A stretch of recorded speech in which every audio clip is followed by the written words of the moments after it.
right. Who would like to quickly go over and recap what happened last session, which was, oh god, was it 3 weeks ago? No, did we play on the 18th? On the 18th? I think it was 3 weeks ago. 3 weeks ago would have been the 11th. It was the 11th. Did we? I don't remember. Oh no, we did play the 11th because we didn't play the 4th. Yeah, that's right. So we skipped the 18th, and then Fen and Zat had things to do last week. So now we're playing now. So it's been about 3 weeks. So last we played, we were coming back from getting our asses kicked by legally distinct something or another in the downstairs realm and of the mine. The Zorn. And, I don't think Zorn are trademarked. oh, if they're not, then we're not. And so we got our asses kicked. We healed. We found there were people smuggling shit out of the mines down there. So we sent poor Sir Schmear, who we knighted, to get it. And we took the dragon egg. And Sir Schmear got fucking got by the people that were down there. And we came back and saved him. And killed them, found a fuck ton of shadow glass. Went to go alter the journal and logs that had been stolen to kind of cover up and just pocket some extra stuff for ourselves. Then when we got to the foreman's place, everything was kind of open. We came inside, and Remy's master, headmaster. What's the word you used? Mentor. Mentor. Yeah.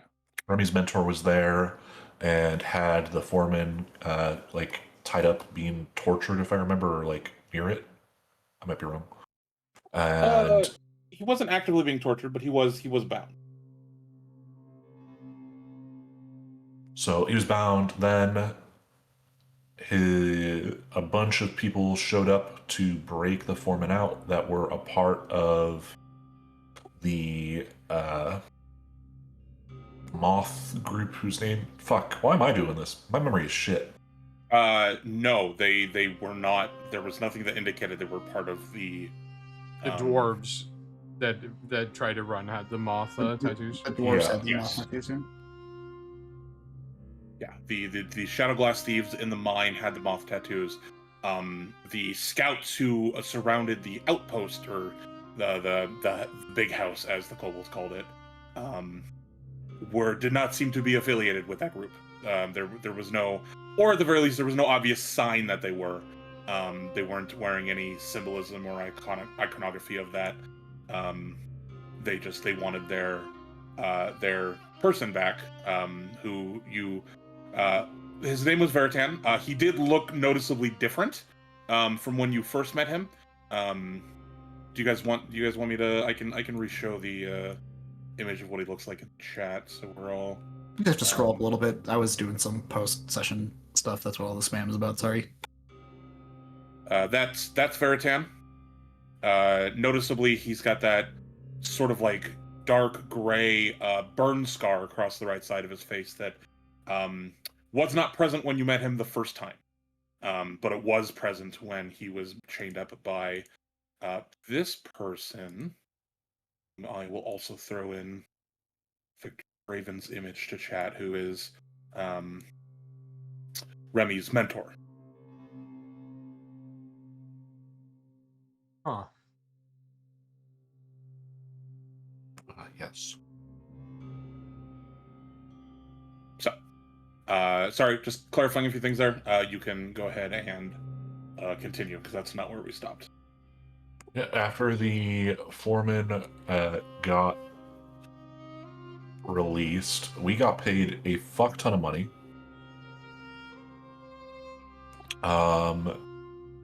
We also talked to the kobolds, and Sir Schmear is accompanying us as a fucking squire.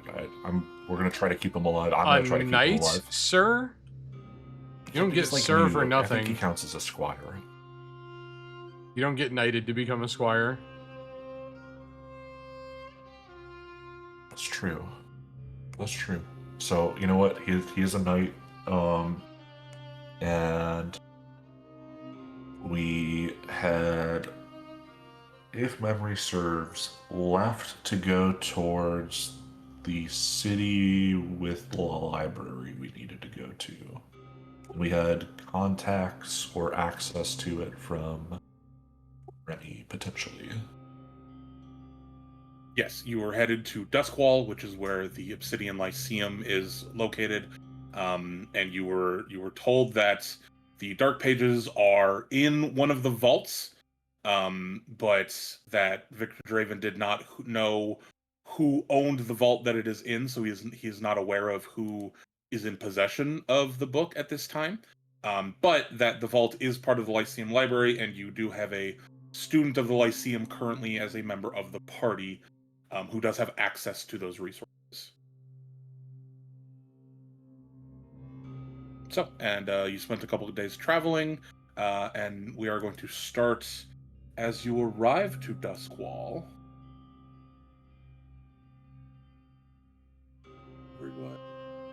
Were we on our way to Duskwall?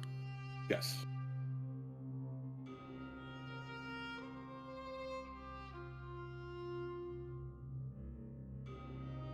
So, end of last session, I said 20 days remain when we rested at Glomstead. So you're saying a couple days travel, so we have 18?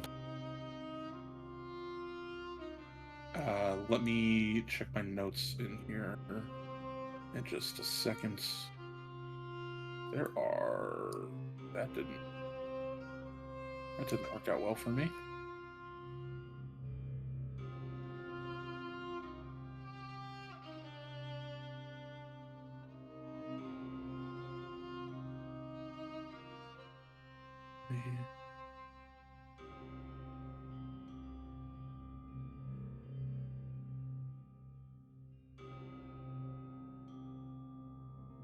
Okay.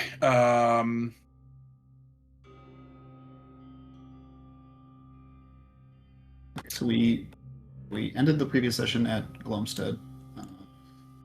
Yes, And and it's then going to take you a day to get to Duskwall. And we spent a day traveling. Okay, so we went through Old Shine Grove into Duskwall. So 19 days left.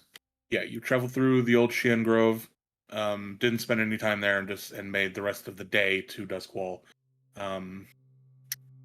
Yeah, so it'll be 19 days when you arrive at Duskwall in the morning, which is where we are going to pick up the session. Hey, Fen, give me a will save. Ah, lordy.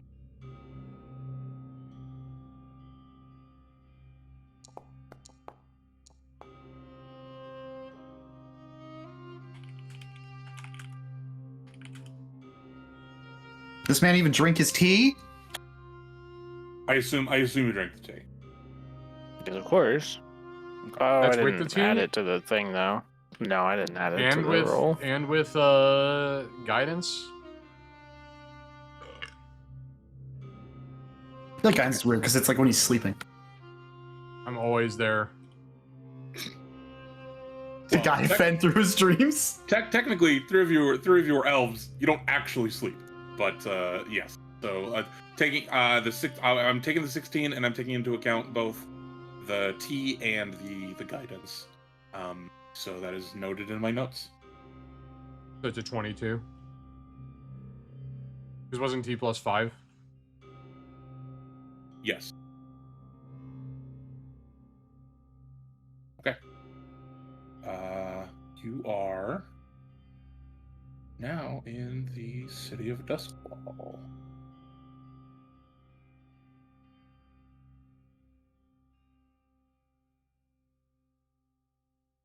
The city of Duskwall is probably the most civilized and well-constructed place that most of you have been in your lives. A lot of the swamp has given way to elegant construction and elaborate design. A full sort of sewer system, aqueduct system, cobblestone roads that are upkept very meticulously. just the general sense of moistness, everything being damp, and the thick fog that rolls in from time to time are the only real indicators that you're still even in a marshy swamp area at this point. The city is bustling with activity. There are you see lots of people who are very young, and they are wearing similar clothing and attire to both Victor Draven, who you've met briefly, and Remy, who you've experienced a lot of time with at this point. A lot of dark colors, but very, very refined without being ostentatious. And mostly people are keeping to themselves, but no, this is a thriving city. Off in the distance, you can see there are high towers. The prominent feature of the city is the Lyceum. That is very obvious to tell. And off in the distance, you can see the huge black gates of Nocteris proper, which is about a couple. Looks like it's made. It's not very far away. I don't know exactly how far it is at this point, but just north, and you would actually hit it if you meant to go there. But you're here. Where would you like to go? Pondy would like to go over to this corner and put some moss down in the corner to let it grow, because it's nice and damp and shady over there. Sure. Good way to start the day. You throw some moss in the corner.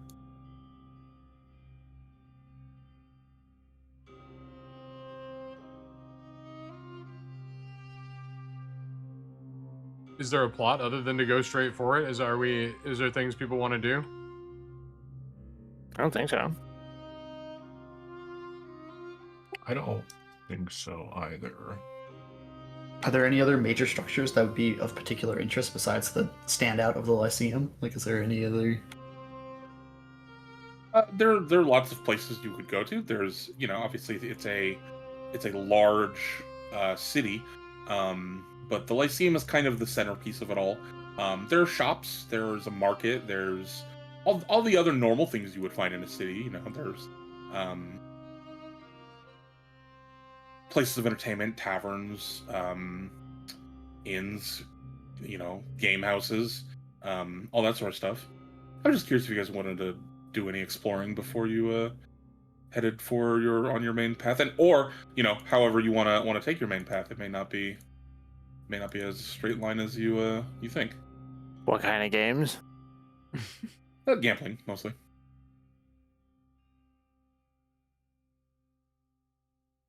Ooh. Uh-oh. This is where we learn that Bowie's a gambling. Bowie has a problem, yes. Bowie has a lot of gold to spend on his fucking Because he has a lot of gold, he has a lot of drugs, and I just told him that there's a casino somewhere. Look at 100 platinum on red. Oh no.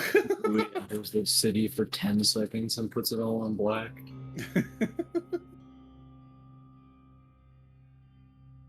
It's goth Las Vegas.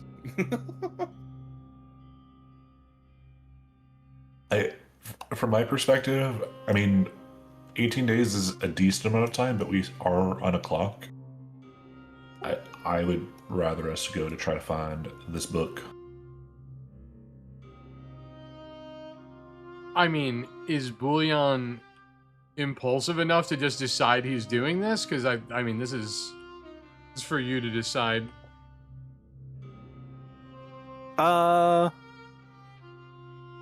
If it's You did skin a human. I just want you to know you did skin a Right. human against our wishes. Yeah. I don't know. Can we do something like non-deterministic to like decide if there happens to be a gambling house directly between us and the Lyceum? Oh, there certainly is. You're at the edge of town. Oh fuck yes.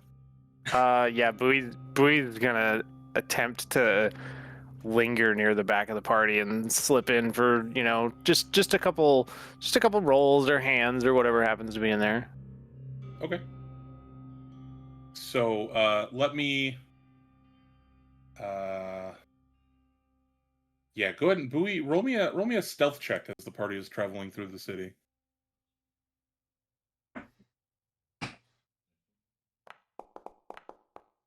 Oh, I should have That's had you. unreal. It was supposed to be secret. I meant for you to do Oh, my bad. I just rolled it out of my proficiency sneak. sheet. Yeah, next time it'll be sneak out of the basic actions. That's okay. Let me see. I need to double check everybody's.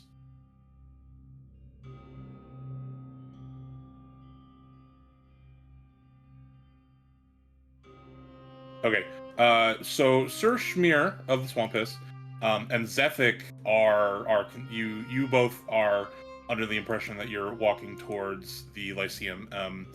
But Bastion, Pondy, and Remy, all your passive perceptions are all high enough to see his check. You all notice that Bowie has ducked back by an alley and is now walking towards a casino.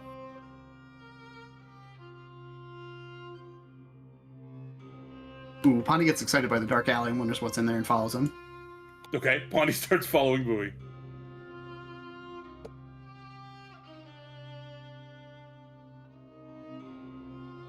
Remy, are we? Is this happening? Well, don't split the group, I guess. I feel like Bastion is the conscience of the party. Bullion walking away does not bother me at all. And I mind link him to ask him where he's going.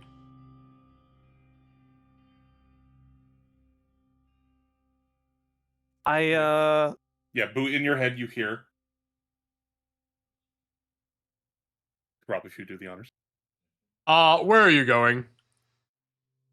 Yeah, well, we've come into a little bit of change now, and I gotta see a man about a dog. See a man about a dog. I know your swamp slang, Bowie. It's just a couple of games. I'll be back. Library's not my place anyway. Why don't you go get the book, and you can come pick me up here in 10, 15 minutes.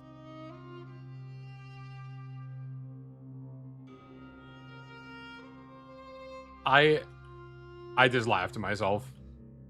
I'll follow slowly. I don't really want to get into a gambling hall, but I don't want to leave him to maybe get jumped or do something incredibly stupid while he's carrying a ridiculous amount of platinum on him.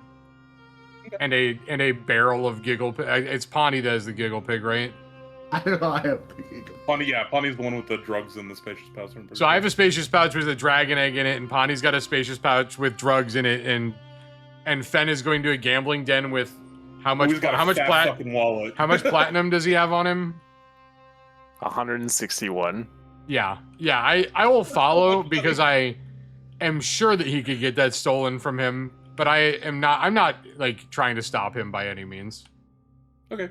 Zethic, you're writing Zethug, and Sir Schmear of the Swampus is engaging with you in conversation as you're walking towards the Obsidian Lyceum gates.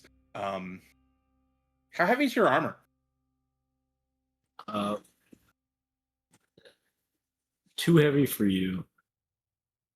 Oh yeah, no, it's way too big for me. But maybe I could get a pair of armor someday myself. How heavy is your weapon thingy? That's really sharp. Why don't you go that way? I just point off in a different direction. No, but we said we were going this way. And he goes, "Oh, wait, where'd everybody else go?" Oh, what? And then both of you realize that you have been walking for maybe 10 minutes or so, before you even realize your party members are gone. They're nowhere to be found. Did they not come with us? They didn't realize that nobody you let snuck them know, off. and they didn't see Bowie break off. I can feel Abix's temperature rising right now. You guys didn't let him know. Sorry. Where's the most dangerous place I can take this child? Oh no. Probably right where you're going. probably a really seedy tavern, like the diviest of dive bars. One that might have a fight club in the basement. Allegedly. We don't talk about that.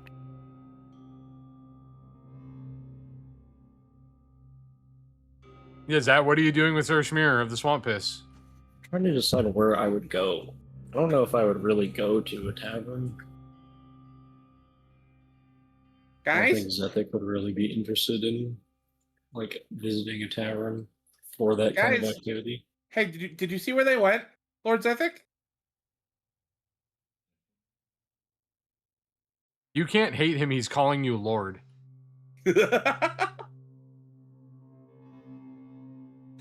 Let's make things very clear. I can hate him very easily.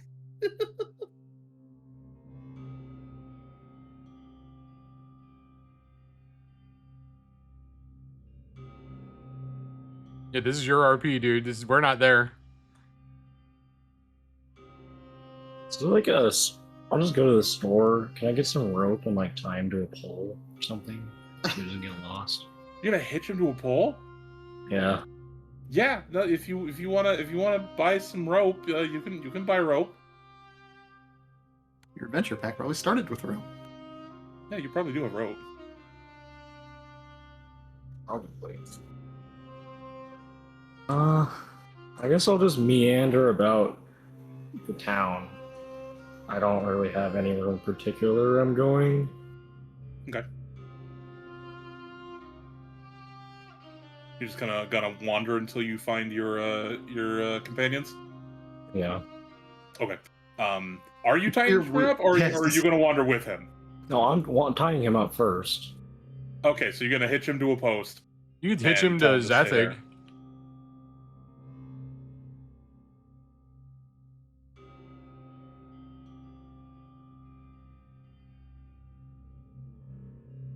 What are you doing? What are you doing, Wychmere?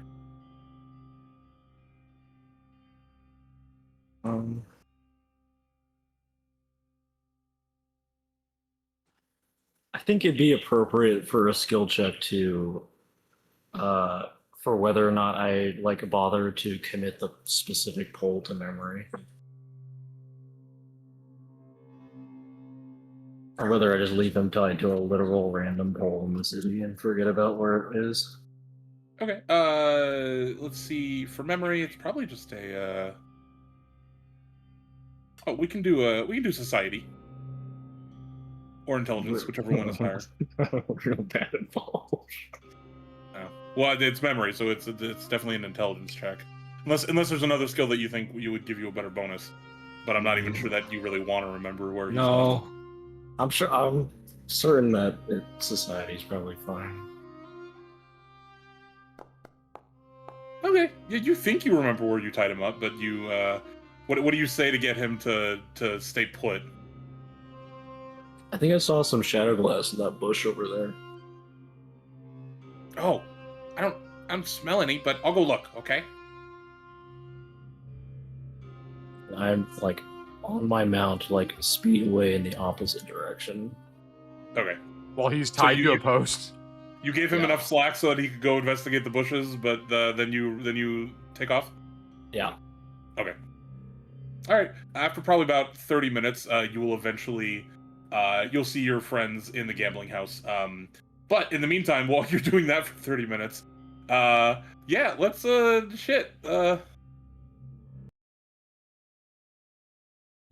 let's go gambling. Cool. So you enter this casino. There's a bunch of card tables, a bunch of various casino games, dice games. There is like a big roulette wheel in the middle of the casino. Just a whole bunch of shit going on. Where what do you want to hit up first there, Bowie? Ooh. Dice. Okay. Great. You enter one of the dragon dice tables. Now, the DM's in real life knowledge of dice games is not fantastic. But so are you going to play honestly, or are you going to attempt to cheat? Bowie likes the thrill of the game. He's an honest player. Okay. So you're not gonna cheat. You're just gonna gamble for gambling's sake. There will be no cheating. Not from Bowie, anyway. Okay. All right. Then I will just need a D20. It's a. Oh, you know what? That's fine. I actually just realized there's something that I could do that I haven't done in a while. Ooh.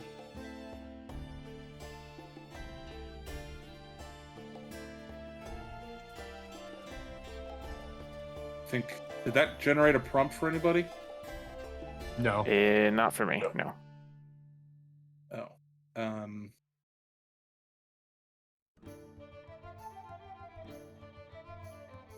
Oh, it needs a skill. That's okay.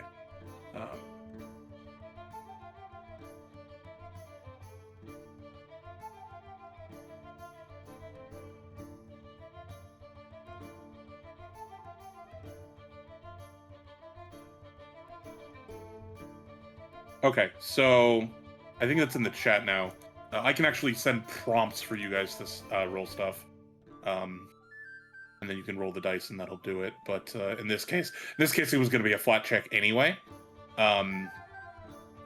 Unfortunately, no. Bowie, how much did you bet on the dice? Let's just say you bet 5 gold. You lose. So you lose 5. You lose 5 gold.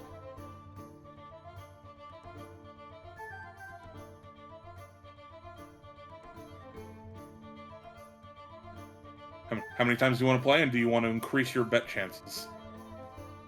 Yeah. Bowie's gonna go ahead and slap 5 platinum down on the table.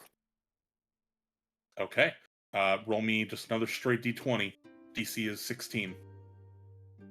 Just a flat check. What a ripoff! All right, you lose your 5 platinum. At this point, everybody has caught up to him, and you see that Bowie is at a dice table, and his purse is significantly smaller.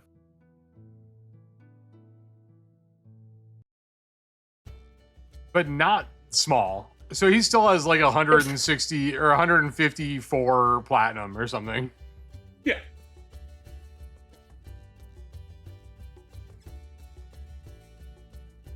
All right. If no one's gonna stop you, Bowie, are you playing again? Yeah, we're playing again. All right. What's the wager? It's 10 platinum. All right. Flat check DC. Fun side 15. bag. Oh! Oh no, he's up. All right. You not only do not lose your 10 platinum, you win 10 platinum. You can't finish on a heater. Right. I would like everybody in the casino, Pondy, Bastion, and Remy, not Bowie, noticeably. Bowie, you're the only one not rolling this. Please roll me secret seek checks. This is perception, but I want them to be secret. Aside from whatever this is for, I'd like to take a look at see like what other people are betting. Is this... Okay. I will include that in. Wait, I will was include this that in your taking roll. basic action macros and I'm crazy? It's basic action macro. There it is. I'm blind. There it is. I'm blind. Okay. The private GM rule. All right. Cool. That's not right. Sorry, Zethik, you're not there yet. Oh, okay. That's okay. I should have specified. Cool. Remy, you don't notice this. Sorry. I'll get Abek, I'll give you your information first. The average bet is only maybe 5 silver. The average. Oh, bet. so he's calling a ton of attention to himself right now. Maybe there's some people playing with gold at like more of a high rollers table. Bowie's the only one who is throwing around platinum. So that's the first thing you notice, and both the results of Pondy and Bastion. I'm gonna pull you up into the general channel with me. I can't actually move you, but I would like you to move with me, and I will tell you what you both see.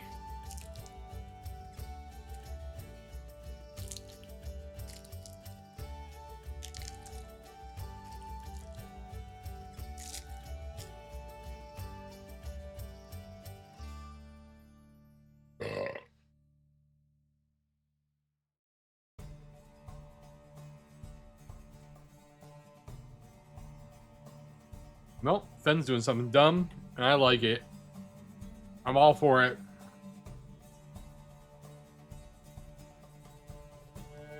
Nice to see you, Pag.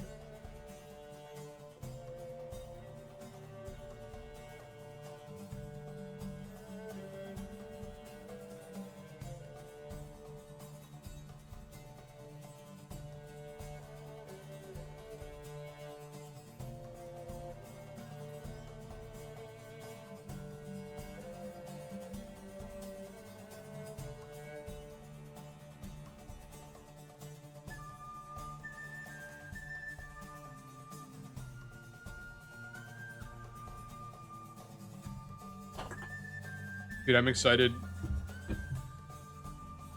Excited to get some new art going, so a new overlay. I'm pumped.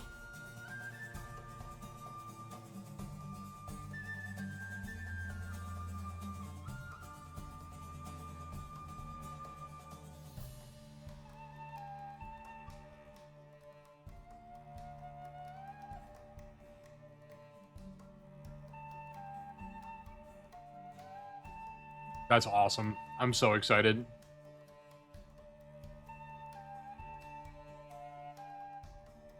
As a side thing, we may start doing Magic Nights again soon.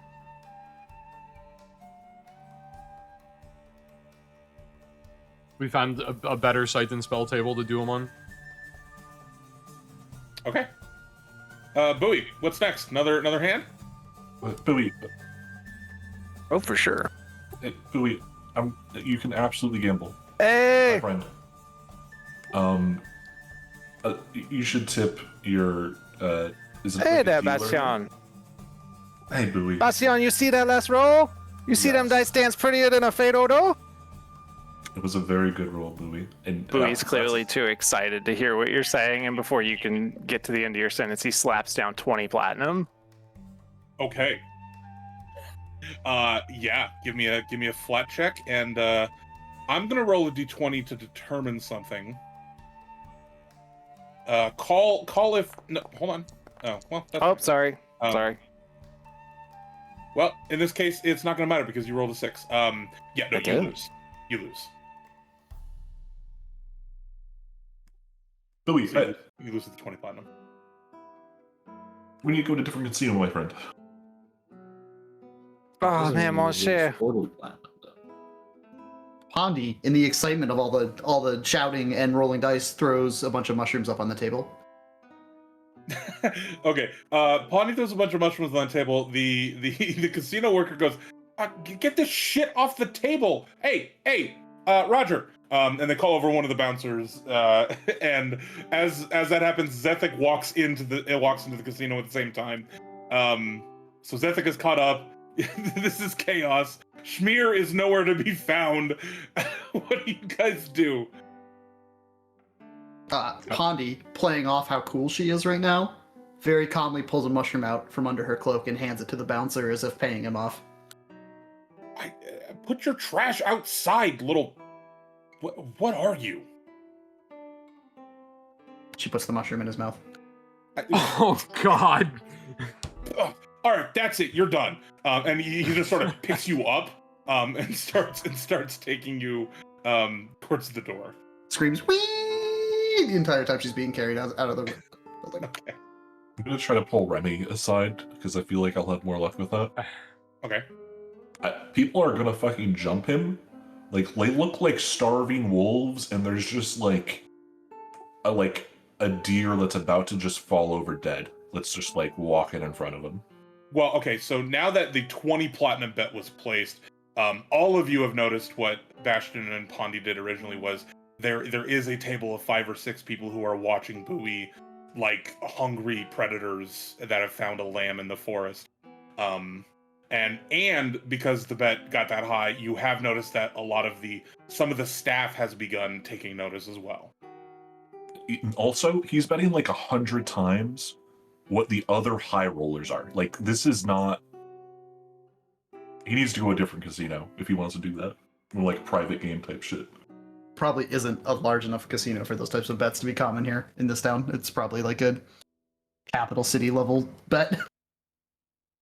Oh, you're saying this stuff directly to me in hopes that I Yeah. will be able to stop. I will be able to pull him out of his gambling. You have fury. more. You have more pull than the rest of us do with Bowie. I get in front of Bowie and I directly like snap in his face to get his attention, Hey, boo! and then Let me roll another hand. and then I stop his hand and I talk to him mind to mind. Bowie, you're about to get jumped. And then I look around the room in a way that's very obvious that I'm looking around the room and that he should follow my gaze. Yeah, both of you can see the table of 5 or 6 individuals that are absolutely just eyeing Bowie up and down. They don't look aggressive or hostile. They don't look like they're going to attack you, but they have been paying very close attention to what has been happening at that table. Mayhaps it is time to find a building more apt to the level of bid you are hoping to make.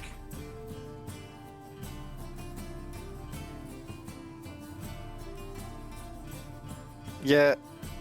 Bowie's gonna agree. Come to mention it, Boo. I see that guy over there in the corner grinning ear to ear at me. Yeah, maybe you're right. Hey, where the fuck's the kobold? Wait, did Bastion just swear? Yeah, now that we've lost the kobold. I don't know, that direction somewhere. You What do you lost mean our that newly direction? knighted kobold? You thought he saw something in the bushes. I don't know. I have a hard time, like, concealing my smile while I say that. Let's go fucking save the kobold before he goes and gets himself in fucking trouble. Probably too late for that. He's tied to a pole. What else could he He's tied Yeah. to a pole! Yeah, let's. Honestly, nice job. How else would you keep him somewhere? That's perfect. He's like less than a lost dog. Like, I'm sure tying to a pole is better than what he's used to. Bastion's gonna need some serious therapy after this adventure.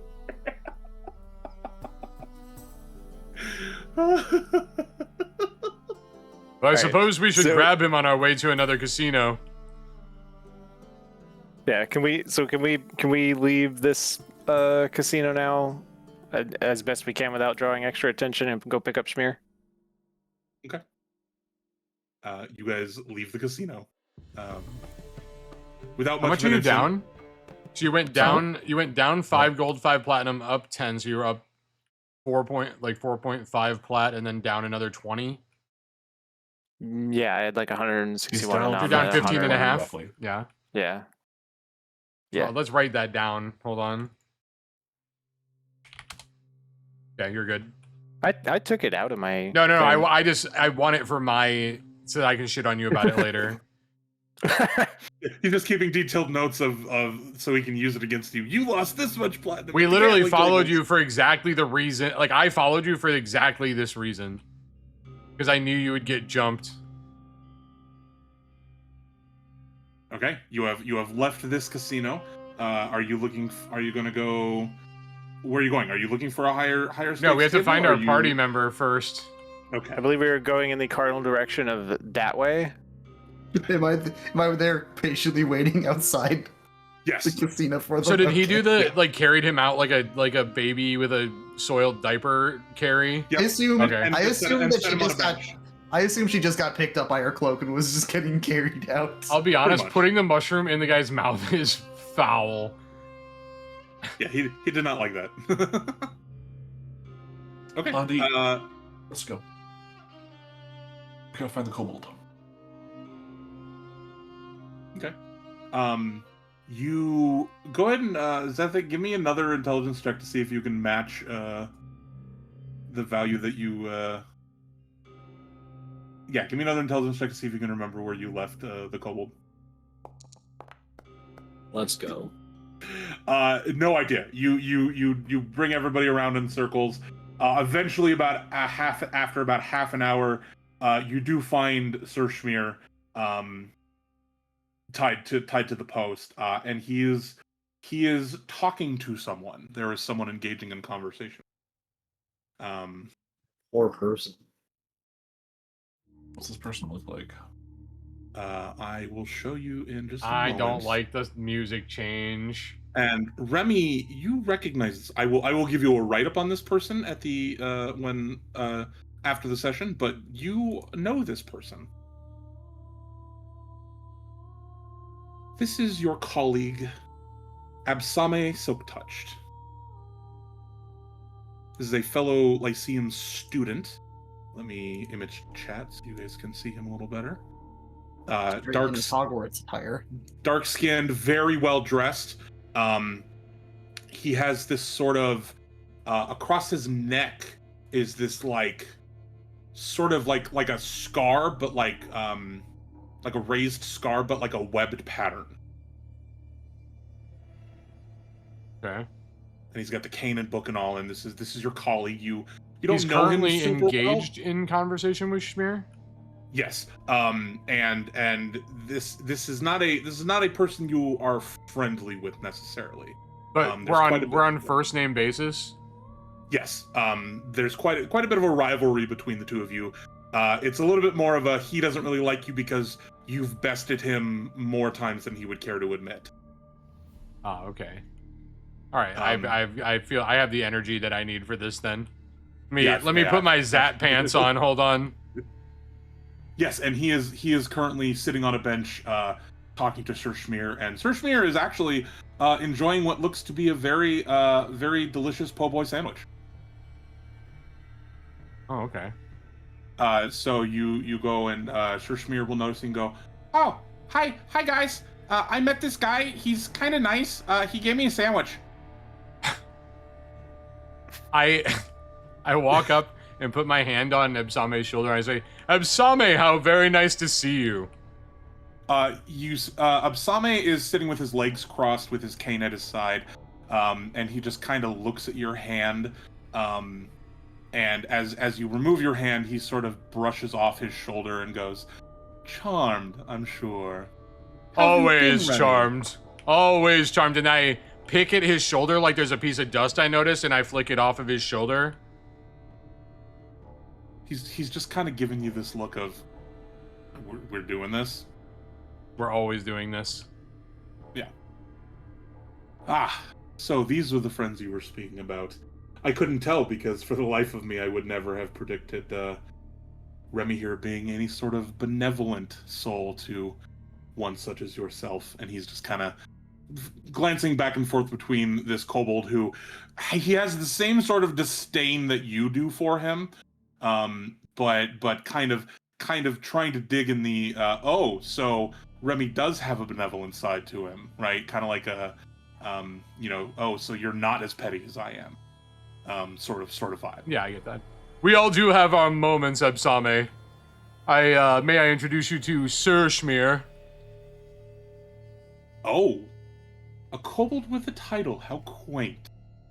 I'm sorry, Sir Schmear of the Swamp Piss. Certainly a place you are much familiar with.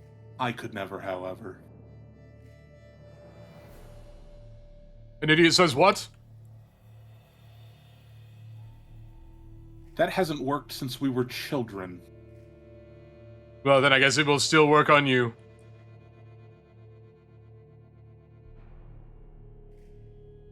So, what has Honorable Master Draven had you been running around doing these past few months? Just solving economic crises. Oh, well that seems a shame, because last I checked, you flunked out of economics the first time. Well, I suppose that they asked me for the help. Left you here at home. Oh no, you mistake me. I've been on my own assignments for my headmaster instead. So no, I've not been dawdling around. Likely in fertilizer studies of some sort. You all see the when he says that. Sorry, when Remy says that, Absame's the spiderweb patterns on his neck sort of glow in this deep purple hue, and he kind of cracks his neck and rolls it around, and goes, "Certainly, whatever you must think to perpetuate your opinion of me. You should be more careful where you leave your friends. You never know who's walking around." That's true. I see he has already met the riffraff of the area. I'll have to have a talk with him. Pondi jumps up on the bench and sits next to. What was it? Pronounce his Absame. name again for me. Absame. Absame. And Yeah. just looking at him and humming lightly. Give me another seek check. This will be a secret check. When are we gonna bang it out? I don't know, dude. Okay. There is something about him to you that you pick up being a natural spirit of this world. There is something about him that he is. You don't think that this is his natural form. Pondi sort of leans at him in a very non-threatening way, and in the process of leaning at him, she puts her hand just slightly on his cane that he set down next to him. Uh, Not in a take it sense, but just brushed up Yeah. against it and touched it. yeah. I'm thinking, how is he going to react? What spells does he have?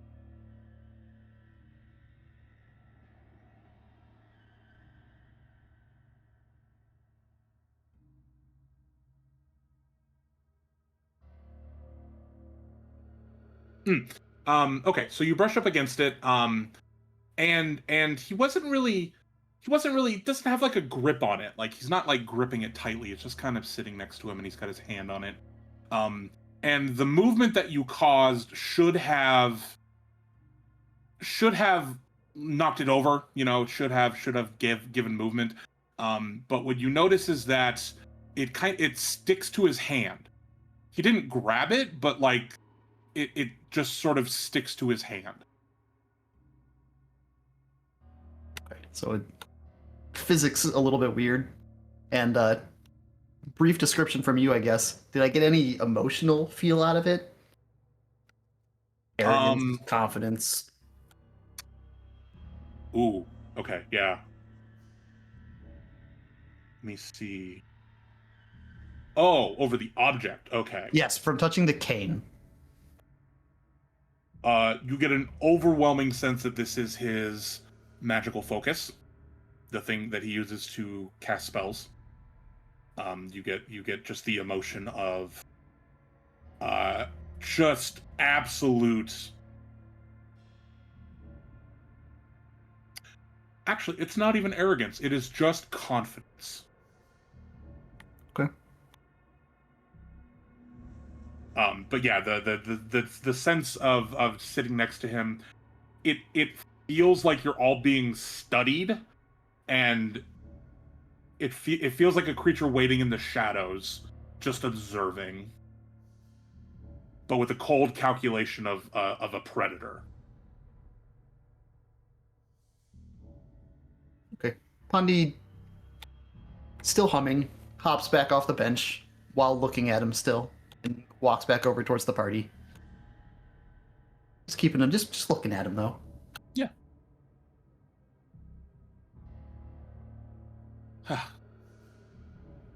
So I take it that these are not students. Are you going to introduce me to your colleagues? Sure. I think they can introduce themselves. They are part of my traveling party.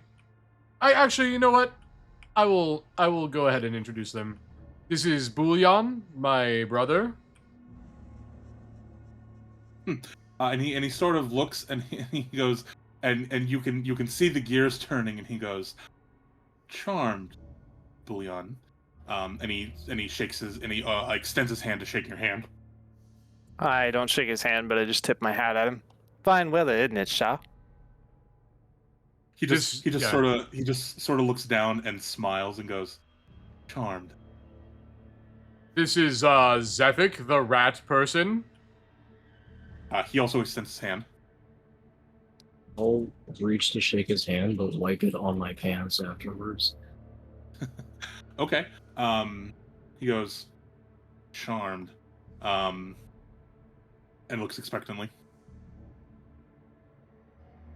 This is Bastien, the healer. He extends his hand. Shake it. Okay. Bastion, give me a seek check as well. Sure. I also want to just look around and see if I notice anybody from the fucking tavern Okay. or the casino in our vicinity. Yeah. With what you rolled, one, you do not see anybody from the casino, and you also feel a slight when you shake his hand, you also feel a slight stick momentarily to his hand before he retreats, but nothing more unusual than Charmed. And this is that even a person? As he looks down at Pondy.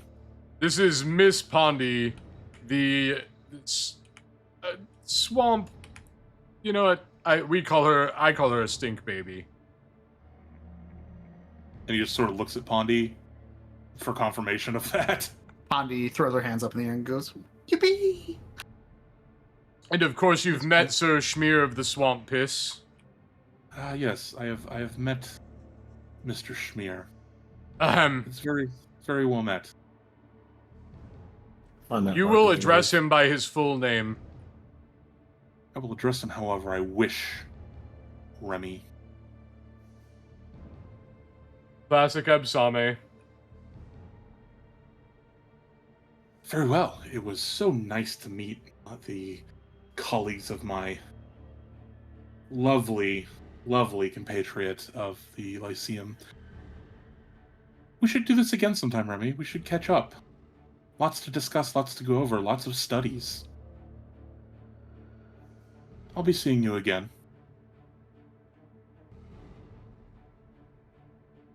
I have no doubt. Yeah. He will pick up his cane and he will walk away. Go ahead and everybody give me one last seek check. Wait. Before we jump on that, Okay. can we hit up my aura sight since I've been keeping an eyeball open on this man, and mostly about the third paragraph because obviously his attitude and all that is pretty apparent. Yes, he is. I'm trying to remember the I get it, dude. attitudes. Because he's a little. He's indifferent to all of you except for Remy. Well, yeah. So yeah, I think this is mostly about towards me. So I wouldn't. I mean, that was apparent. His apparent emotional state. I mean, if it's not, his apparent emotional state seemed obvious. Yeah. Just, So he is indifferent level to all of you except he is unfriendly to Remy. And we were looking for the general assessment of the target's physical health. Yes, which would include afflictions or conditions, obviously, depending on if you want to attach a role to that. No, he doesn't seem to have. He seems to be in good health. He's a healthy young man.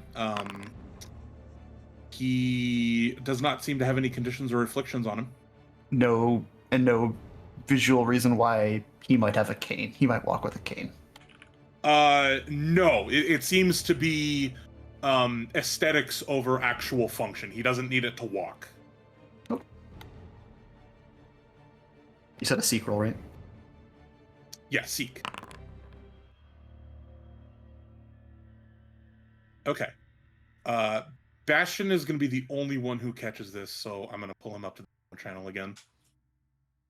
Hi, guys. Pondy whispers to Remy, "His hands are sticky." Yeah, that's true. Probably been doing something disgusting.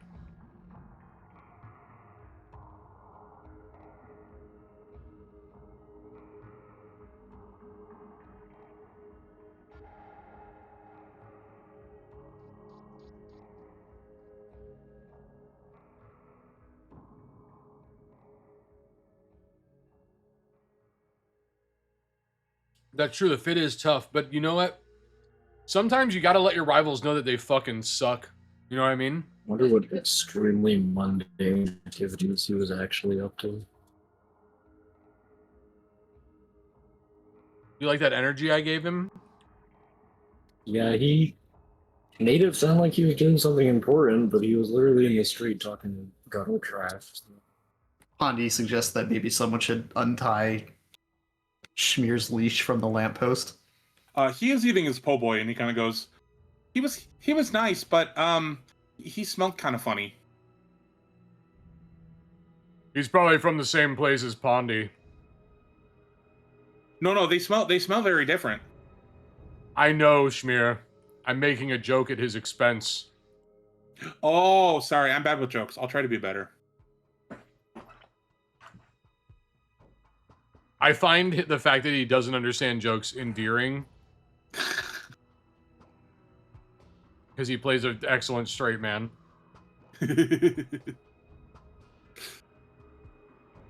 And then I will untie Schmear. Oh, thank you. Yeah, Lord Zenthik said there were shadow glass. I'm sorry, I didn't find any. I told you there wasn't any. I didn't smell any. I smile at Zethic. I'll He just must try have been- to expect even less from you next time. He must have been mistaken. When you say that, Schmear looks absolutely crushed. Like, I'm sorry I let you down, Lord Zenthik. I'll do better next time. See that you do. Okay. Oh, I will. Absame has left the interaction. Schmear, do you like gambling? What's gambling? Oh, this is excellent. I think the first thing I do is I find someone who looks reputable and ask them if there's a high roller casino nearby for Bullion, Sure, so roll he me won't a- get absolutely assaulted. Just actually roll me a society check. You might just know of a place. I'm gonna give you a +2 circumstance bonus because you've lived here for a long time. What's under efficiencies? Skills. Yep. Or proficiencies.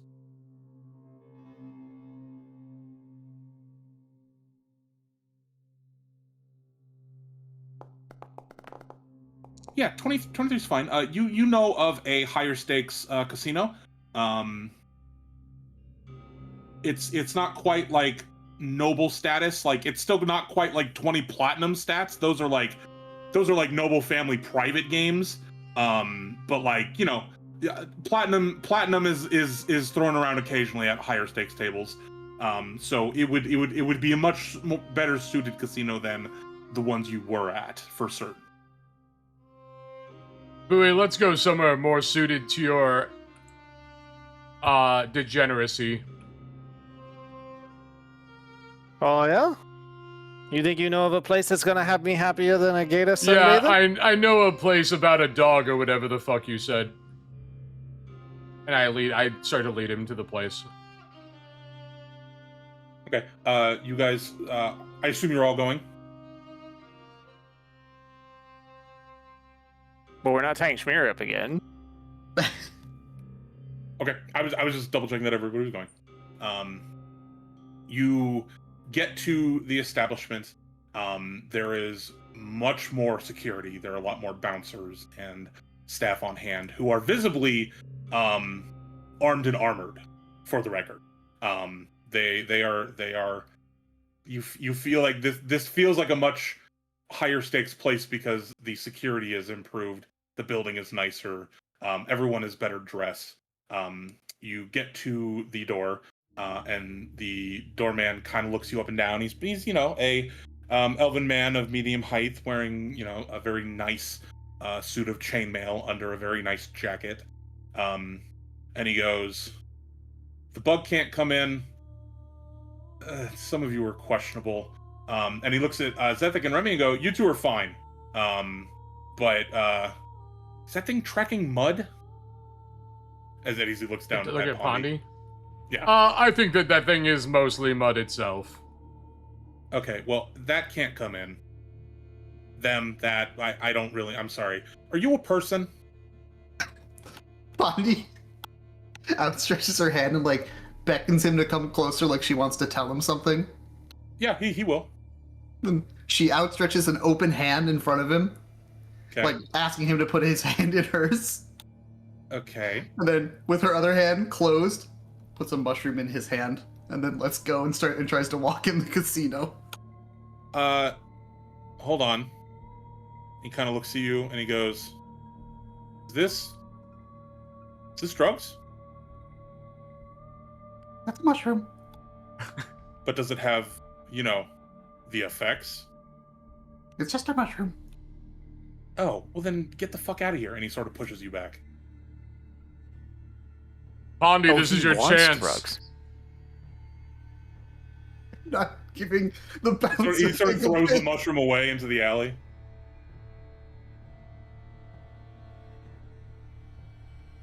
Not giving the bouncer a giggle pig. That's not a good idea. The bouncer looks at Bastion and goes, Dude, you need to comb your fucking hair and then you can come in. But, God, wear some different shoes next time. But he will let, and he'll do the same thing to Bowie. But he will let most of you in. And he goes, Is the kobold with you?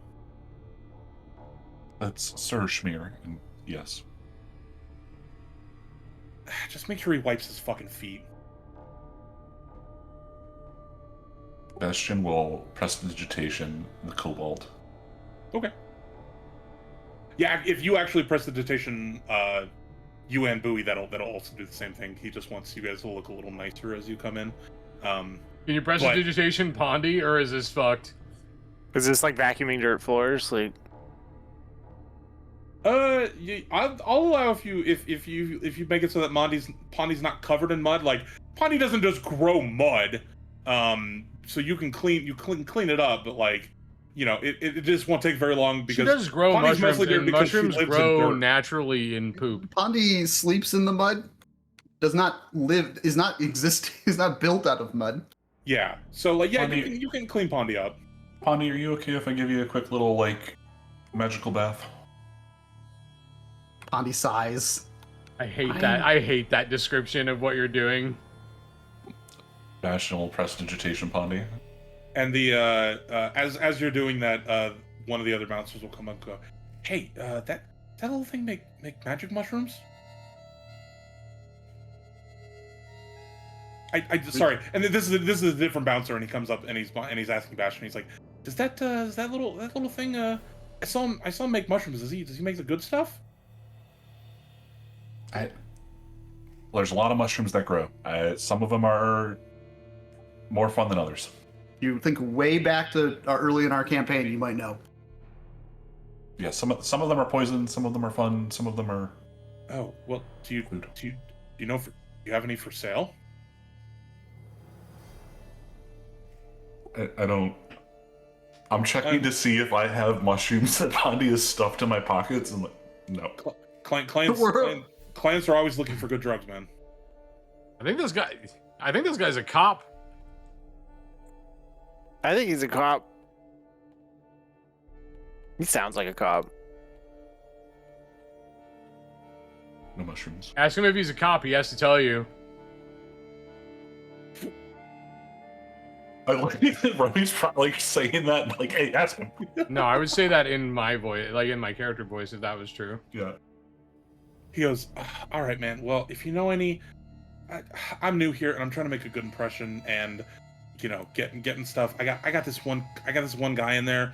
He's really looking for a good time, and he kind of asked me specifically to do it, and I don't know what the fuck to do, man. I just got this job. I've been here for like 2 days. I don't know what the fuck I'm doing. So if you Cops know talking anyone a with lot. drugs, fucking let me know, please." He's either an incredible cop or Right, an this cop absolute has a idiot. strong backstory.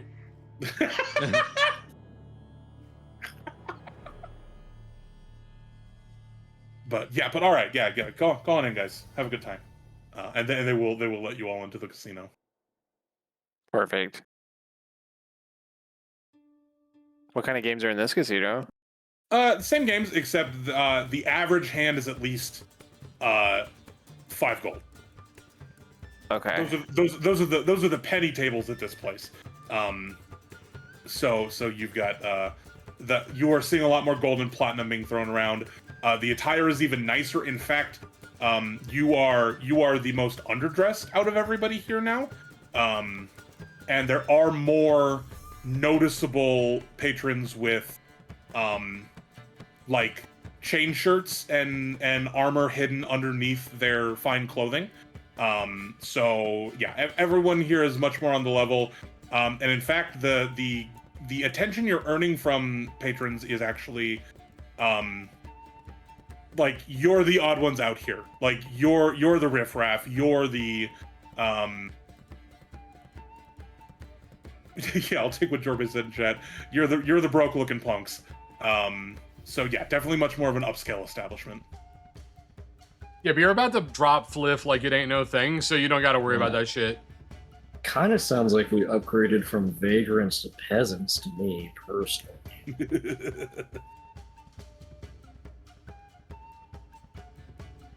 Okay. What games are we playing? Who's doing what? Now that we're here, let's do some gambling. Yeah, put on the exciting music. What are you doing, Fen? We want to do.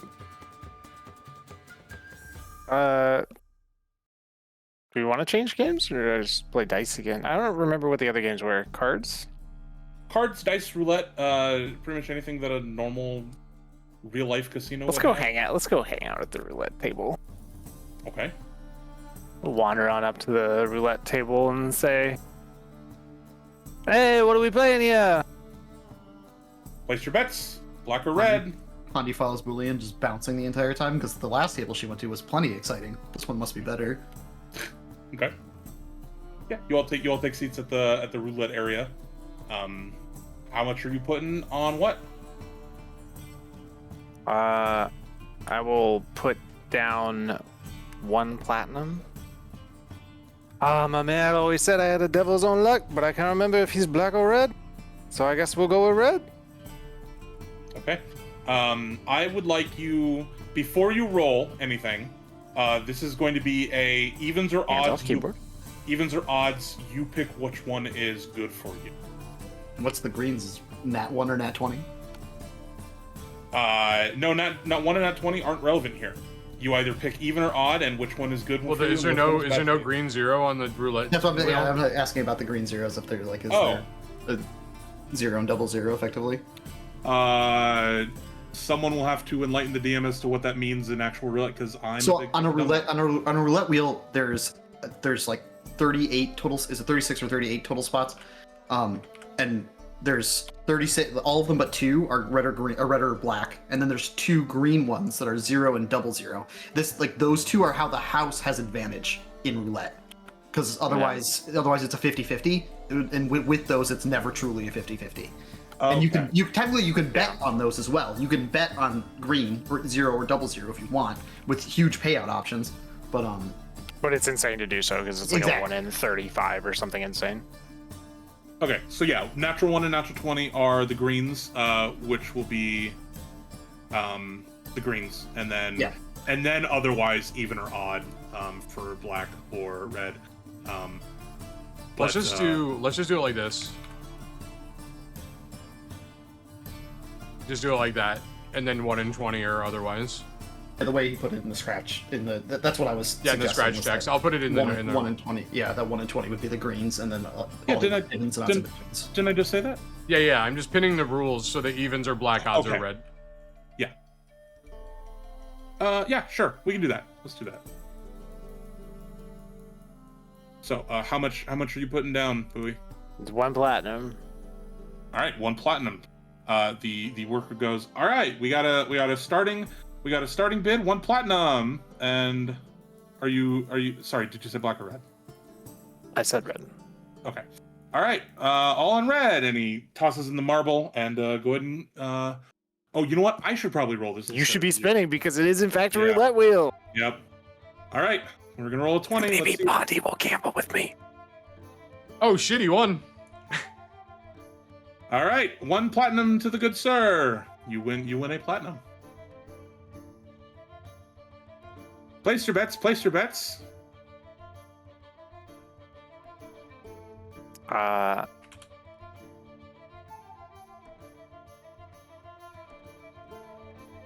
I'm gonna try to talk Remy into playing with me as well. Okay. Hey, Oh. boo, you see that last ball roll in my favor? Your name is Bowie, not mine. That's a boo. Oh. You're boo. I'm Bowie. Yeah, you It's did not great. confusing Yeah, at all. that was fantastic. Why don't you come in here? Get in here. Sure Schmear of the Swamp Piss will sit next to you and go, "Hey, how do I play this game?" Oh, we did give I will- Schmear. We gave Schmear plat from our split, right? We did. Wait, no, Oh. we didn't. All right, I'm thought we gonna did. give him a platinum then. I'm gonna give him a gambling addiction. Here we go. You're giving our baby cocaine. I'm gonna give him a platinum, Okay. So and then you have him give immediately bet it. Okay. He goes, "All right. What do I do with it?" And the casino worker goes, "Well, you place down the coin and you tell me what you want to land on, and if it lands on that color," and he explains the rules to Churchmere, and he goes, "Oh, okay." So he puts it down and goes, "Green." Fuck. Incredible. So let's do Wait, are you betting also? Ben? Black. Yeah, Well, five you can have platinum on black. Everyone can bet on the same spin because it ends up in one spot, right? So Okay. So how much on this spin? 5 platinum on black. 5 platinum on black, and bets have been placed. Bets have been placed. Roll, roll, roll. Roulette, go. He hit this motherfucker. Oh, so sorry to the fine short gentleman with the red scales. And Sir Schmear goes, oh, I lost. I don't have any more money, and he just kind of looks up at you. But yeah, no, you won, so you get your 5 platinum. I do. Hot damn, boo! You see that one too? And Bowie, you feel a little tug on your sleeve. Can I have some more money to keep playing with you? This is really fun. Oh heck yeah! I just give him my 5 plat that I just won. 5 platinum. Schmear, 1 coin at a time. What? Is that a rule? It's so that you can keep playing. But You can oh, play 5 times. oh, I get it. No, that's smart. I can play. Okay, and he takes 1 platinum and he puts it down and goes, 1 platinum on green, please. God damn it. Who else is Perfect. placing? Hold on, I need to mark on Schmear's character sheet that he owns. Well, I'm tracking it. Platinum. I'm tracking it right now in the scratch text. I'm not sure what we thought was going to happen when we decided to add the green tiles. I'm as very a mechanic. amused. I'm honestly more amused by this. Okay, Fen, what are you betting on this one? 10. 10 on. 10 platinum on black again. All right, 10 platinum on black, and, Oh my God. the employee goes, "Oh, we are starting to get up there. 10 platinum, folks. Place your bets." And you see there are a couple of other players now who are kind of invested that the table has gotten higher, and there are 5 other patrons who are matching your bet on this wheel right now. So 10 platinum to Bowie, 1 platinum for Schmear on green. God damn it. he wins again. It's on a winning streak, and Schmear goes, "Oh, I lost again. But because of my friend Bastian, I get to play 4 more times. 1 more on green, please." So let me take off. Let me take off 2. I gotta mark up the platinum for Schmear, who's just spending his money. How much on this one, Bowie? Anybody else getting in on this action? Pondy's also going to put 1 platinum on green just to be exciting with Schmear. Okay. Schmear looks at you and goes, "Oh, we got the same bet. I hope we win this time." Come are you on, betting? boo, get in on this What table. are you betting, Little. Fen? Yeah, what are I'm you betting? gonna 15 plat on red. 15 on red. All right. Where the marble lands, nobody knows. Go, go, go. Oh my god, oh my You god. can't keep getting away with it. You can't keep getting away with it. Holy shit. Yeah, you've attracted like 10 patrons to this roulette wheel. And they've actually called over bouncers, and they've started adding more. Like, the way that the casino is set up is that they have modular tables, so they're setting up more places for people to sit at the roulette wheel.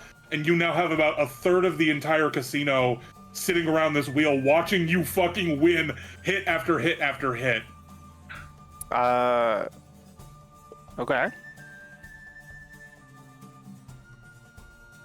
Schmear will once again put another platinum on on green. Great.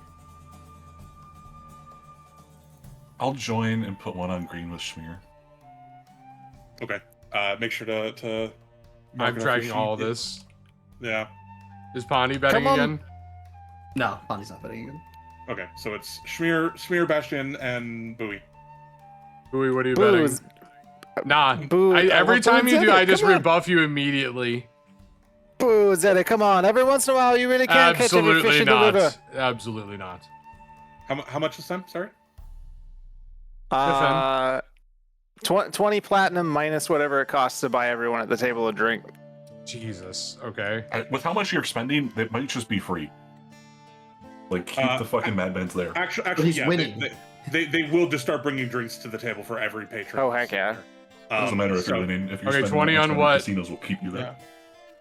20 on black. All right.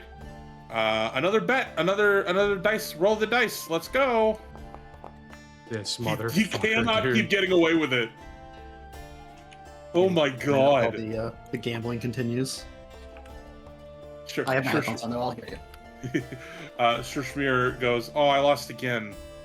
I can still play 2 more times, right, Bastion? That's how many coins I had? You can do that, or you can bet smaller and play longer. Oh. But I only have 2 coins. How do I bet can- smaller? Here, give me your coins and I'll give you gold ones. I can turn 2 into 20. 20. 20. How many's 20? I'll give him my 20 gold. I'll take his This is platinum, we're about to one get on thrown the platinum fuck out of gold. here. Okay. I will remove 2 platinum. We'll add 20 gold to Schmear. Okay. 1 gold on green. 1 plat on green. Okay. And sorry, Fen, did I miss this bet? No, I don't think you've declared it yet. You did not. But it is going to be 30 platinum. 30 platinum on. Green. How much are you up? Like 30 platinum. He's up Jesus 29.5 platinum. All right, big spender, 30 platinum on If green. this hits a 1, I'm gonna scream. Okay, thank you. We lost all of it. Sorry, friends. We've landed on black. Unfortunately, no green today. No green today. So I will subtract 1 gold from here, and then another platinum lost, and then 30 to the house from Bowie. All right, well, gentlemen, you've had quite the run. Would you like to place more bets? Would you like to have a drink at the bar? Take part in any of our I libations? can't believe you entertainment? bet green.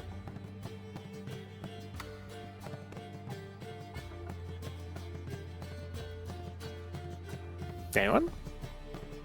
They're talking to you, 30 plat. Yeah, they are Aw. very specifically talking to you. Very specifically.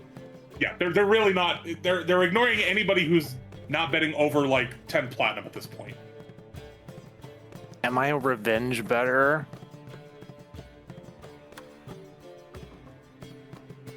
Yeah, probably.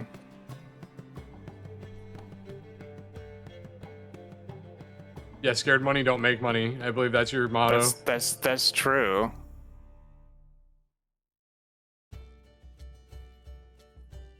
Schmear will go.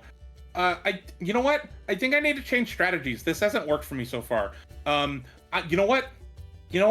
I'm feeling lucky. My good friend Bullion here has inspired me. I'm a 19 gold on red, my lucky color. Oh, that's adorable.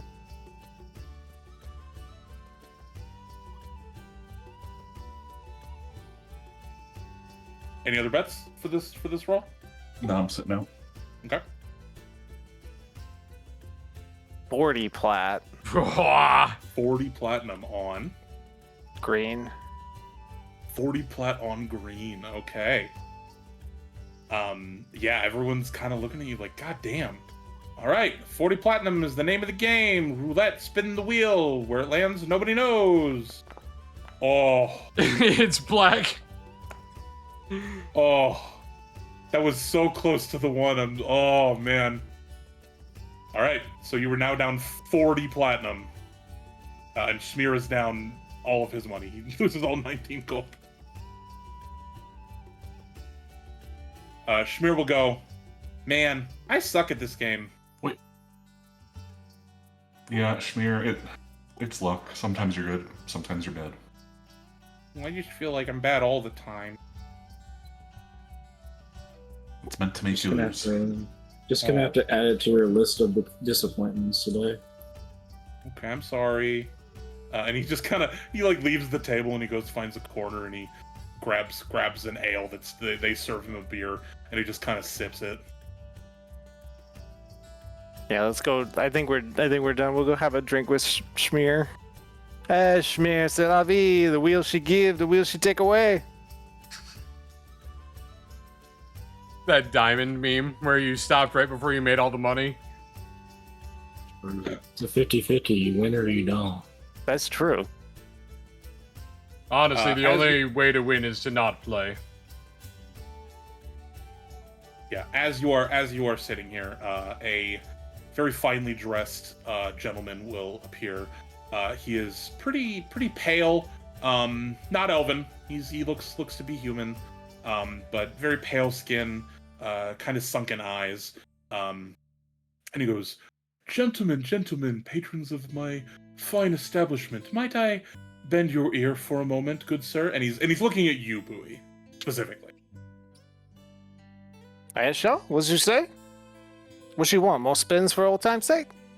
The house has offered an invitation. It is not as common to find people with generosity such as yourself to play in this establishment. I would like to extend my greatest gratitude for coming into the establishment and gracing us with your presence and your play, as well as an invitation to a private game session later this week.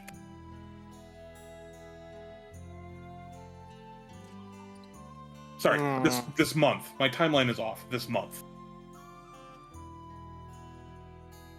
I don't know about no private game. No need to answer now. I would just like to extend the invitation. You will be welcome if you show them this at the door. And he hands you a little black business card with a it's got a crimson like raven on it. He's losing so much gold at the casino that they're giving him fucking comp cards and private game invites. Yep. Man just lost $400 at the roulette table. Or 400 gold coins. You know, like that's not an insignificant amount of money. That's almost magic the items amount worth of of money. wealth you're supposed to have. Yeah. Okay. I take the card. Thank you. And if you would like anything else, the food and drinks are on the house for the rest of the evening. I've informed my staff. You got a tufe? The best. Hey, Schmier, what you say we get a big old plate of tufe and we eat our feelings, eh? What's that? Oh, you gonna find out. Okay. And he just the pale man sort of just bows and will excuse himself, and servers will come and tend to you and bring you whatever you want, pretty much.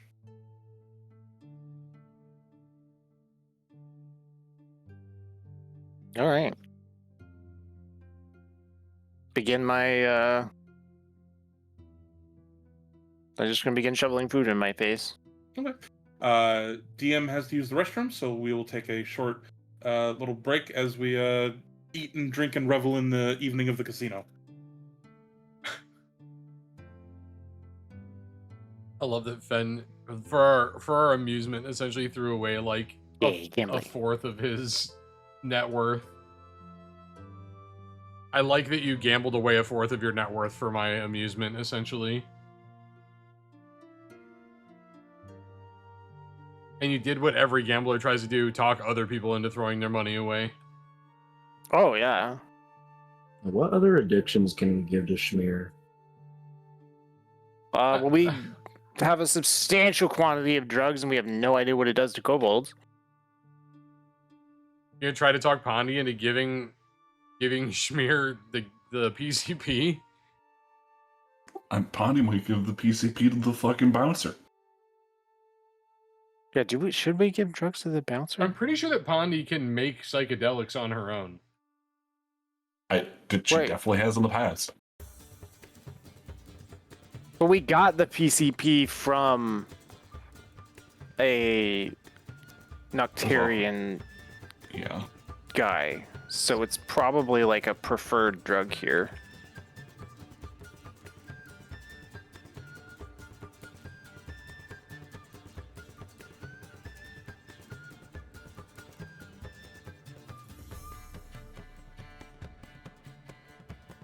I'm gonna grab a drink. I'll be right back.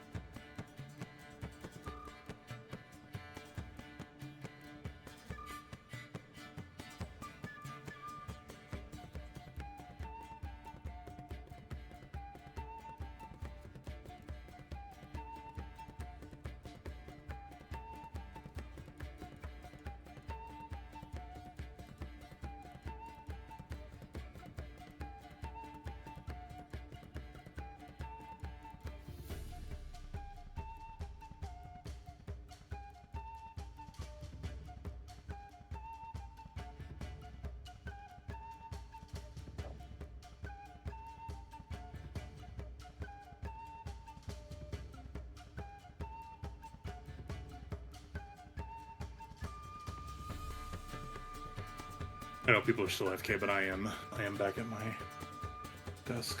I'm reading what you sent me, Epic.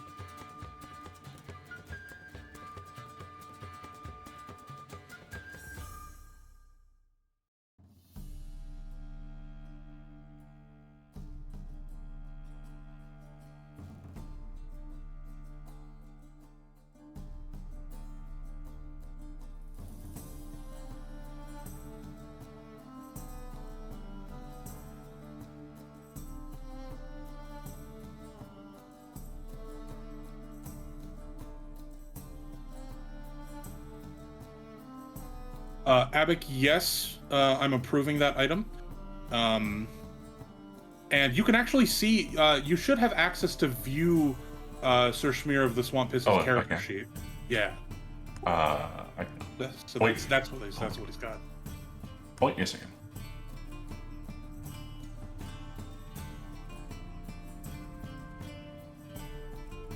Yeah, he came equipped with some armor, a weapon, and a shield, and that's it.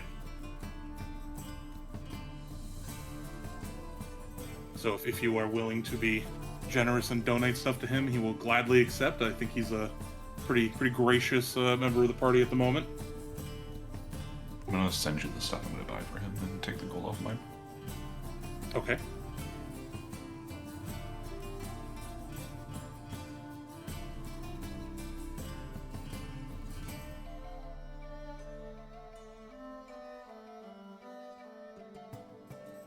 You can send me the list. I actually would like to roleplay this, if you wouldn't mind as well. Once everyone's back, of course.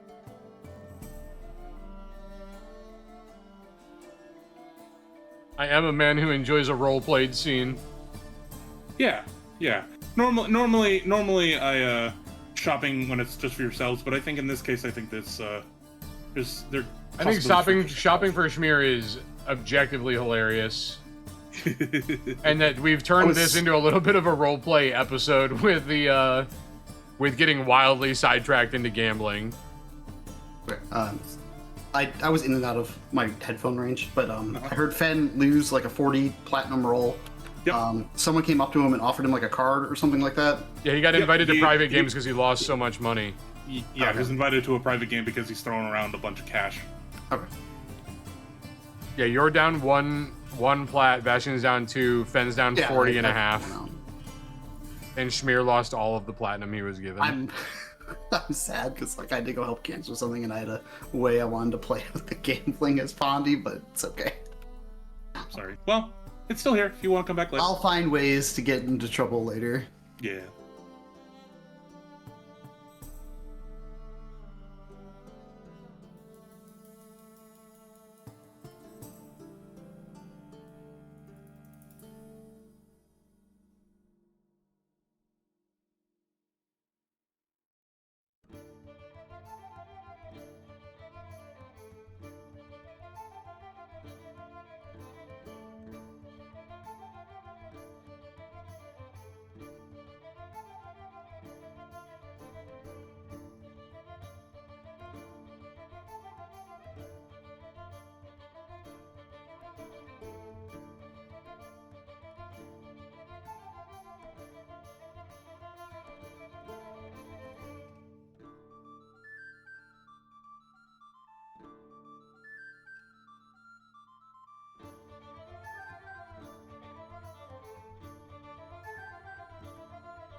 I'm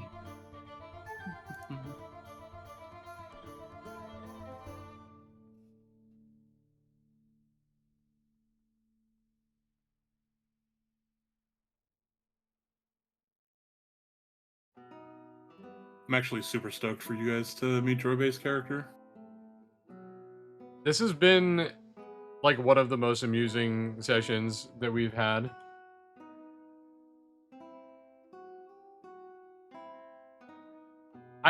I love that Fen decided in his soul that he was gonna deep throw a green because he was winning too much. It almost worked out too. Yeah, if I had rolled the 1, that shit would have been crazy. Those roulette rules are good. I'm gonna pin that, I think. Yeah, I actually like how that worked out a lot.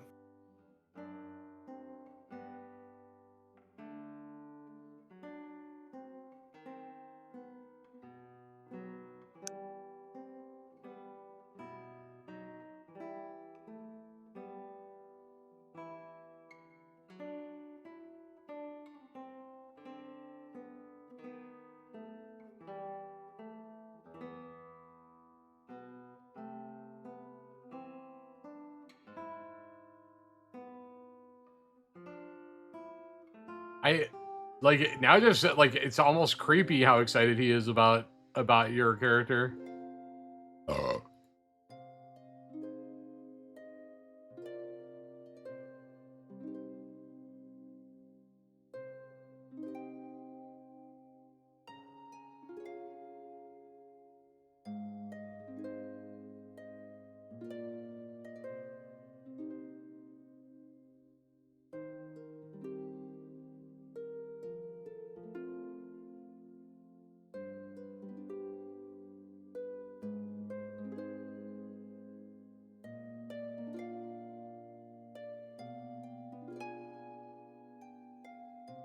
I think Fen died, guys. He might have.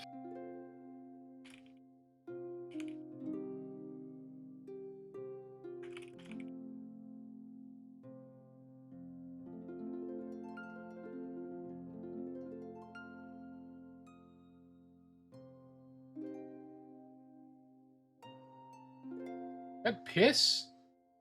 I hate that. I do not like pee-pee hands as a thing. Oh shit, we need to get an emote of Jorbe's character. We need to talk to Pag about that too.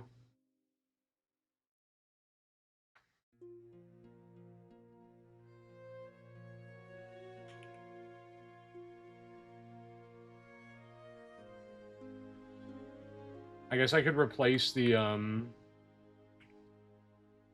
guess I could replace the one of the character that It's Zach was just supposed saying to he's have. going to get a drink, so I'm not too sure.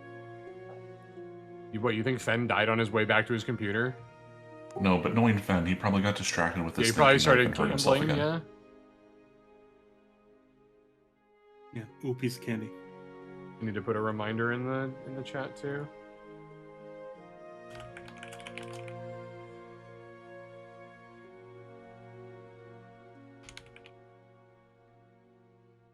Oh, that's right.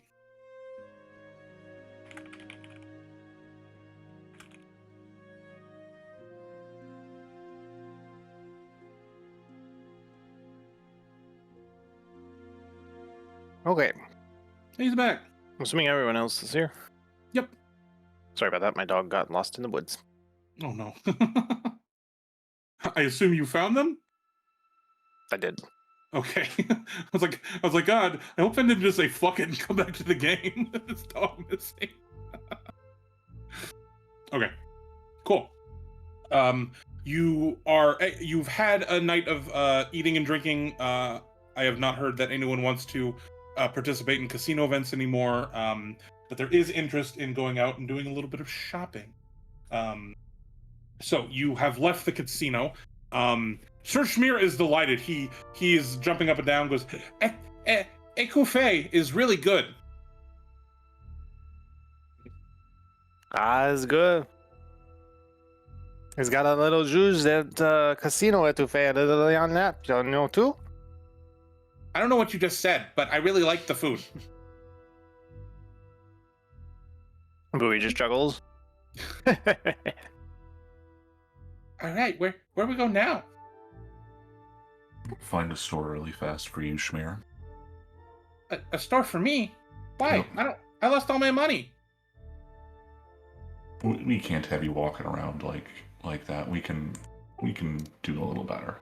Like what?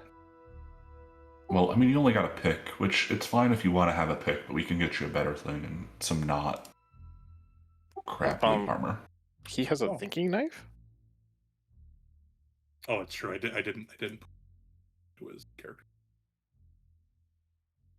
Let me steal it. Oh no, I already removed it from my inventory. Oh.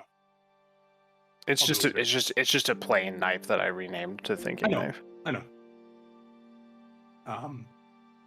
Oh, okay. All right. I'll go wherever you say. We go try to find a armorer. Yeah, no, you start going through like this marketplace, this like retail, you know, can't think of the name. You know, just a bunch of businesses, all various businesses with adventuring gear and stuff. And you come across one place that looks like they have a bit of everything. And there's a big old sign in blue and purple that says Barry's Boutique.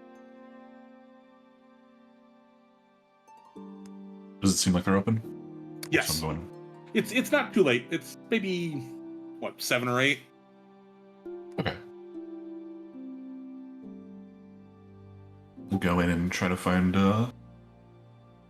assuming there's like a merchant in here, is there like a bunch of other customers, or is it pretty quiet? There is no other customers, but you walk in and it's brightly lit and it's colorful. There are ribbons and decorations. It's very eclectic. And there is a portly, hairy man with a large beard sitting behind a counter, sort of flipping through some sort of tome, some sort of a light tome. And he goes, "Oh, customers!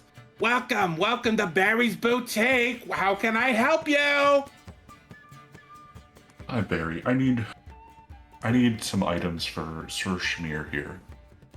"Oh, Sir Schmear, so noble. Oh my good, let me get a look at you."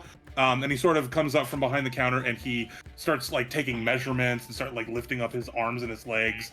And Schmear's just kind of looking at you like, what do I do? What do I do? Does Schmear just cooperate with the man? And he just kind of looks at you like, okay. Barry goes, "Okay, yeah. You know, I think I can work something up in this size. What are we looking for with budget today?" Well, so, not super concerned on that. I need 5 potions for the man. I need a crossbow and some bolts and it's a quiver for bolts? No, it's... Yeah, I think it is. It's still a quiver. I need a set of plate for him. And then Schmear, you have like a pick and a knife, but like, what do you like to fight with? What would you like to fight with? He just kind of goes, I like using my pick. There's other options. There are other options. Barry will pipe him and go, oh sweetie, it's okay. Well, you got the pick of the litter. Barry's got you covered. Come. And he sort of ushers you and Sir Schmear into the back of the store, and you can see it's lined with adventuring equipment, fabrics, materials. There are weapons lining the wall, a bunch of generic equipment, some minor magical stuff, like potions and stuff. And he goes, okay, so Mr. Big Spender here, I love big spenders. Okay, so we're looking for a crossbow. I got one of those, and he sort of takes it down, puts it in front. He's like, I got you. I'll throw in the bolts for free since we're doing such a big order. And puts down 40 crossbow bolts. Now the armor. You said you were looking for full plate armor? Yes. Okay. Well, I might need a day to resize it because he is a little of the shorter stature. You know what I mean? No offense, honey. But yeah, I can swing that. I need a day to refit it to him. But we can piece that together if you come back tomorrow. And take your pick, Shashmia of. He's kind of like forgetting what was said. I'm gonna try to see. Do they have? I'm gonna send this to you. He wants you to say what his full noble name is, Abik. This is Sir Schmear of the Swamp Hiss. Oh my, that's okay. Well, I don't want to be rude. Sir Schmear of the Swamp every Hiss. Time. He gets me every time. No, he's not gonna have this. No, sorry. That's like a specialty thing. I don't even know where you'd get one of those things. Just because that is so niche. Fair enough. But Sir Schmear, please take a look through my wares. I've got plenty of armors and weapons. And he goes, oh, okay, all right, thank you. And he goes, okay, so and you also wanted the yes, the healing potions. I got the healing potions. We'll put the full plate on. Yeah, you pay for it now. You pick it up tomorrow. It'll be all nice and clean and shiny. And let's see what Sashmia says about the selection of arms. Let's see, Schmear. Oh, let me think. What would Schmear choose that isn't his pick? He's never had to make a choice like this before. Jesus Christ, there's so many weapons on the archive.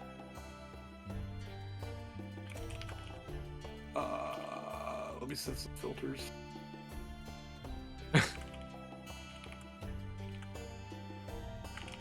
Martial weapons. Melee range. I think that's all I need to set right now.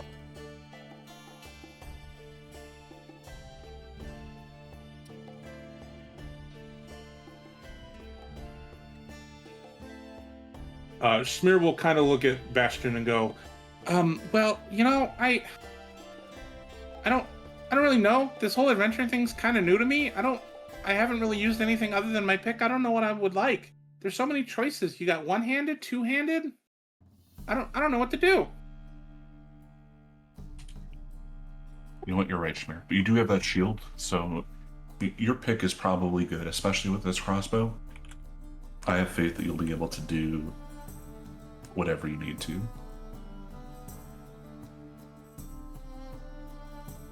Yeah, he goes, yeah, I guess I'll think about it. But thank you. This is so nice.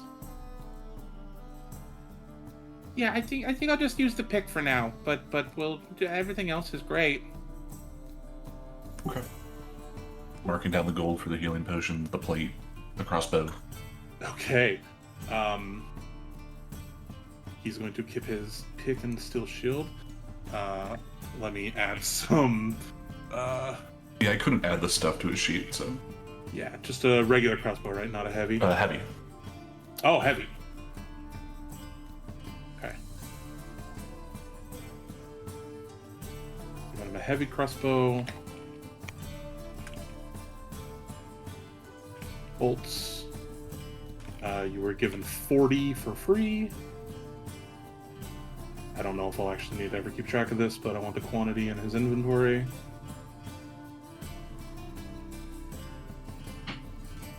Okay, and then heavy crossbow, bolts.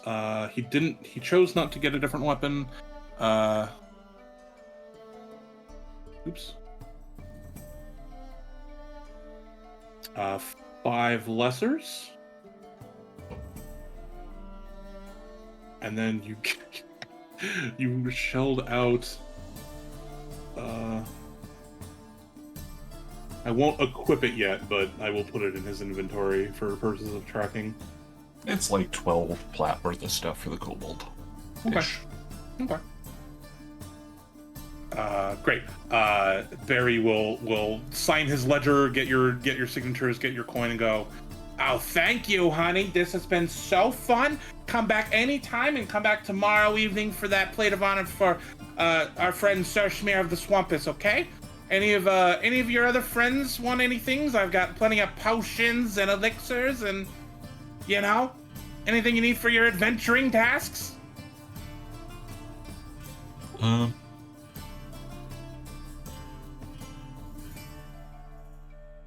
I don't know. Do you guys need anything? Did everybody die?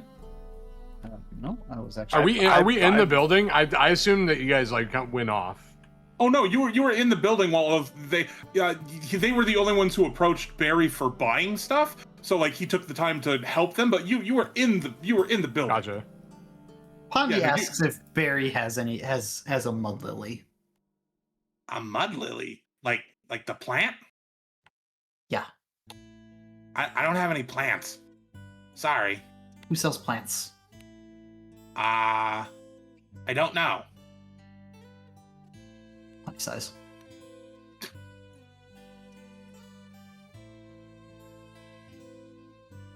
Do you have a actually like a repair kit by chance as well? Yeah, one as mud lily, please. some tools? Yeah. What are you looking for? I haven't thought that far. I just realized I have a bag of holding a fuckload of gold and no real reason to not to spend a stupid amount of money. Okay.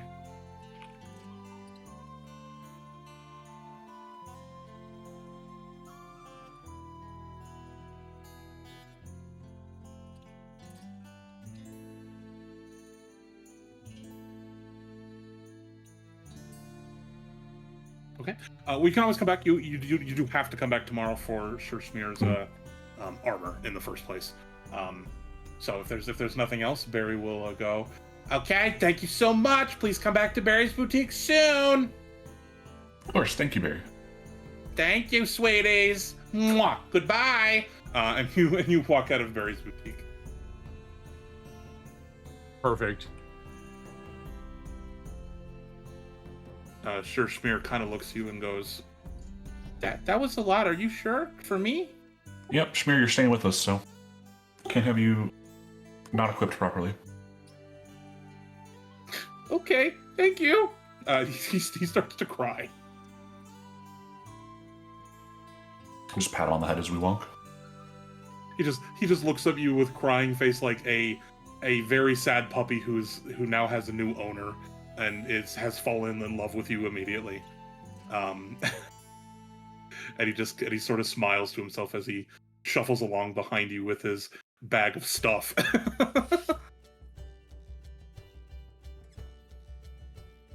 All right. Oh, would Barry have thrown in a backpack for him? Yes. Okay.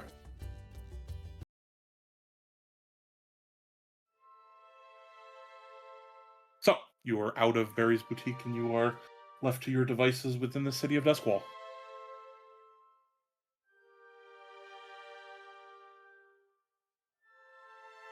Well, we have a library to go to, right, guys?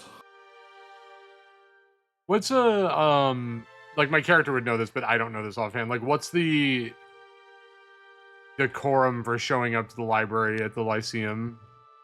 Like, are we too late for me to just have shown up? No, the library has 24-hour access for students. Seeing as a lot of the students don't sleep. Yeah. It is a 24-hour access building. Your friends are permitted to be on campus, but will probably not be admitted into the library, because the library does not give you like, it's not like a guest pass. Like it is for students only. Right. But they shouldn't be barred from campus as long as they're with you on whatever type of business you're dealing with. Yeah, we can go on to that unless people want to, unless there's other shops or things people want to do. Okay. Speak now or forever hold your peace.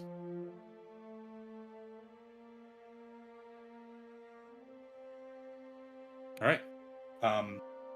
Yeah, and Abby, if you want to work on a list of things you want, just you can go ahead and do that. I don't want to stop gameplay for that. Cool. You head to the Lyceum. The Lyceum is a massive campus with a large sort of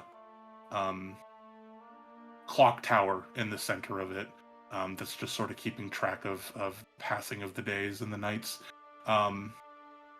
You are stopped by campus security as you enter the campus. A couple of guards. They're not heavily armored, but they're not wearing nothing. And they are equipped with spears and general stuff. They're not city police. They're not military. They're just basic kind of like patrol. And they interact with you a little bit, and they see Remy, and they go, yeah, you're a student here, right? Can we see your student papers and make sure that everyone is here who's supposed to be here? Yeah, I present them and see, just signal that they're with me. Yeah, they go, okay, we'll need to write down the names of all of your guests on campus. Sure. Do I just give them the names? Yeah. Yeah, I just give them fake names for everyone but myself. Okay.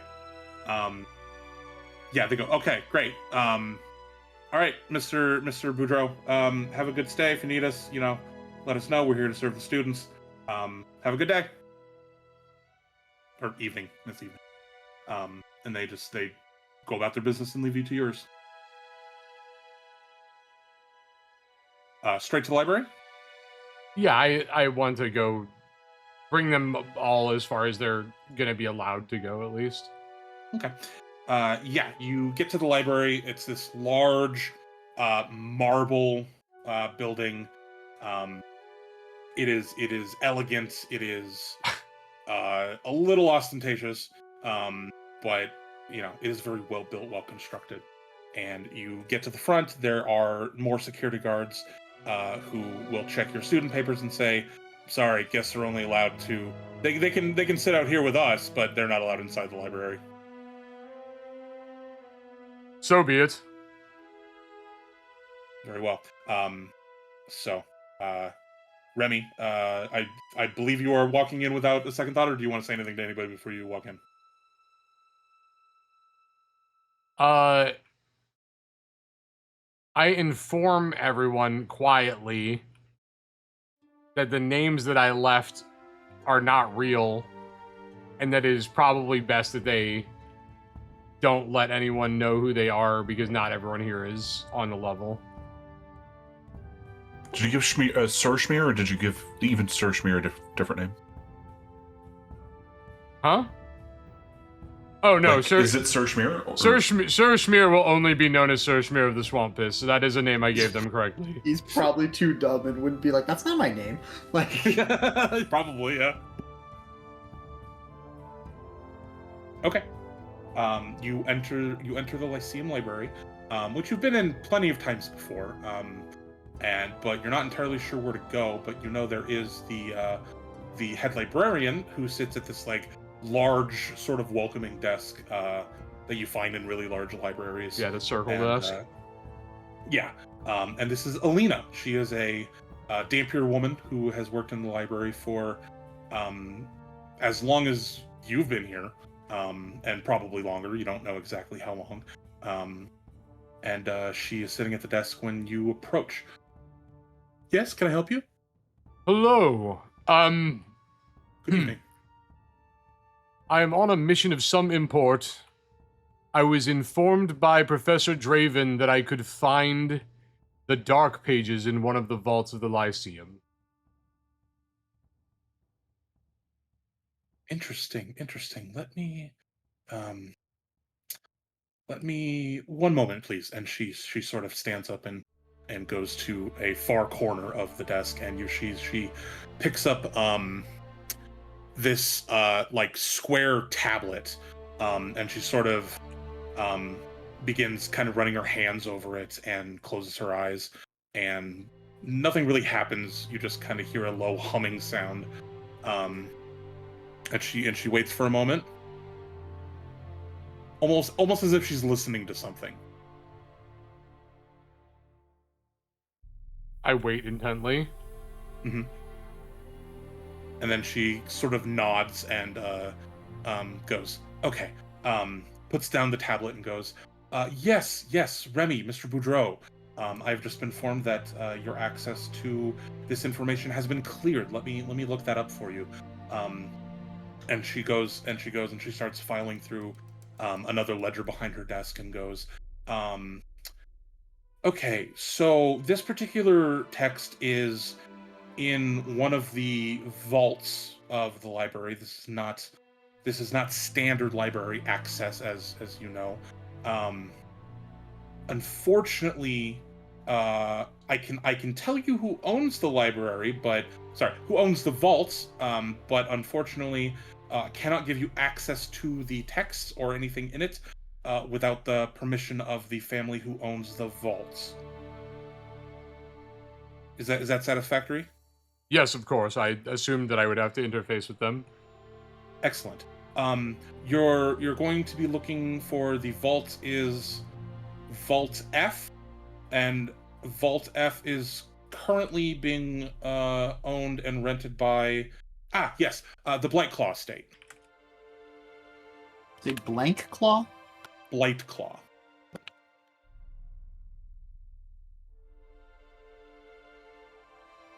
Yes, correct, Rob. Just so everybody has the spelling of it. Is that Absame's last name? I accidentally had his token targeted. Sorry. As in Zethic. That's me. Blank Claw? It's my family. Oh. That's everything sucks. I don't know. I'm just a little guy.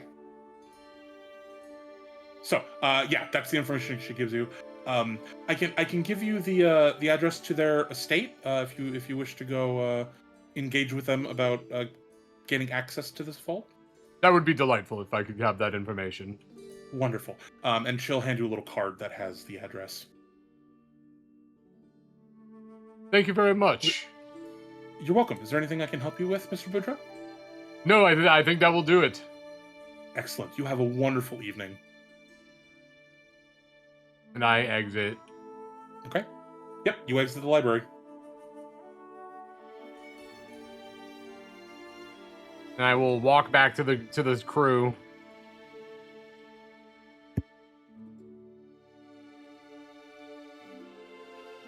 Well, I guess Zethic would be the representative of the Blight Claw estate.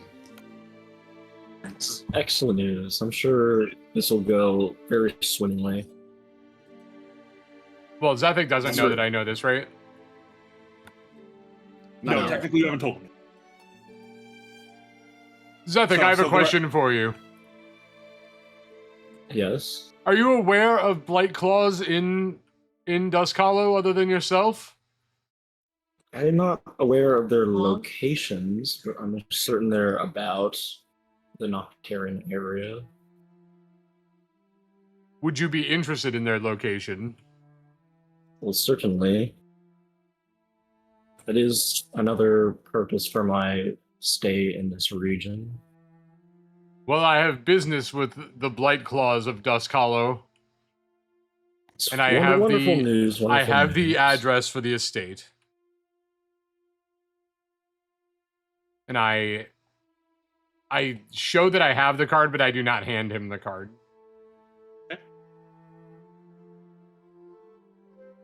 Does it say whether it's my father's estate or just a member of my family? It says Blightclaw State. Okay.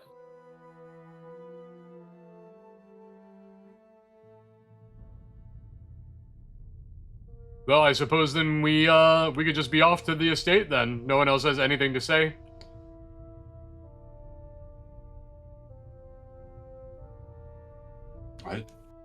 You guys are in charge of this.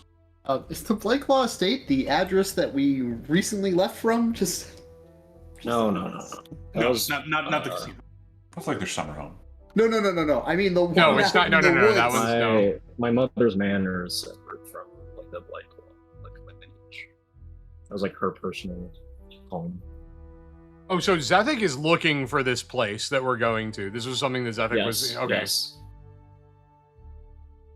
I've never been in Octarian before. I haven't. All right. So we're off to see the Wizard of Oz moment for Zethik. Correct. Yeah. This is hell yes.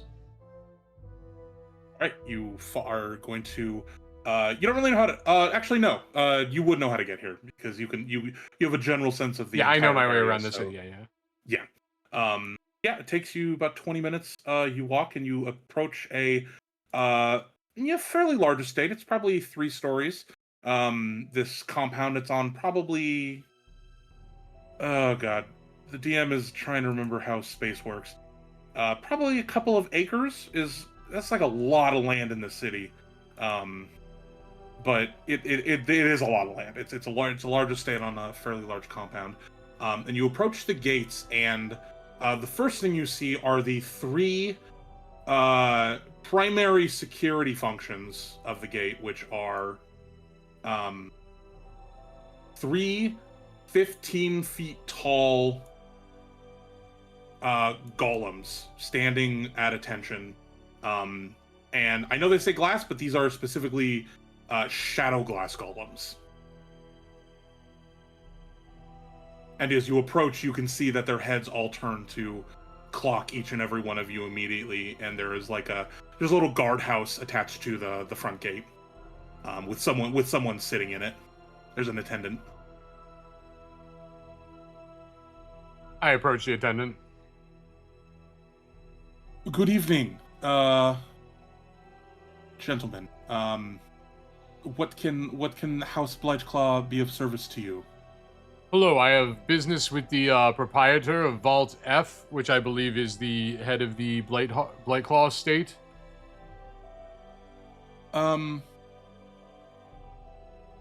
Let me double check on that. Your name, good sir, and that of your companions. I am Remy Boudreau. Excellent. This is Sir Schmear of the Swamp Piss. Gross. This is Crap Baby. Worse? Is there something else that my lords might call you if you are granted entrance to the estate? Crapo is fine also. We will call them Little One. And he sort of looks at Bastion. And this one? I believe this one's name is Jameson. Okay, Jameson. The one with the frying pan's name is Taylor. Did you? I thought you already introduced. No, you didn't. Okay. No. Taylor. Sir Schmear and Crap Baby. You're right. I'm sorry, Okay. Sir Schmear of the Swamp Piss, specifically. Yeah. And, do you want to introduce yourself, my rat companion?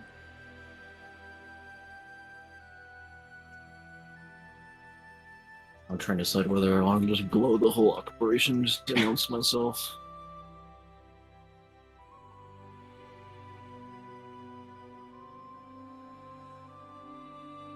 What was the name you gave me? I haven't said your name. Well, you gave it to the librarians who were there. Oh, I didn't give those names at all. Oh, okay. I'll play it by ear and just let you use whatever name. Oh, and this is Lenny, So the that it's getting rat set. child. Very well. Like, he can go by Leonard also. Leonard, very well. One moment, and he holds up his wrist has a bracer on it that has a similar stone item in it, and you see he sort of rubs it as well, and he is listening intently.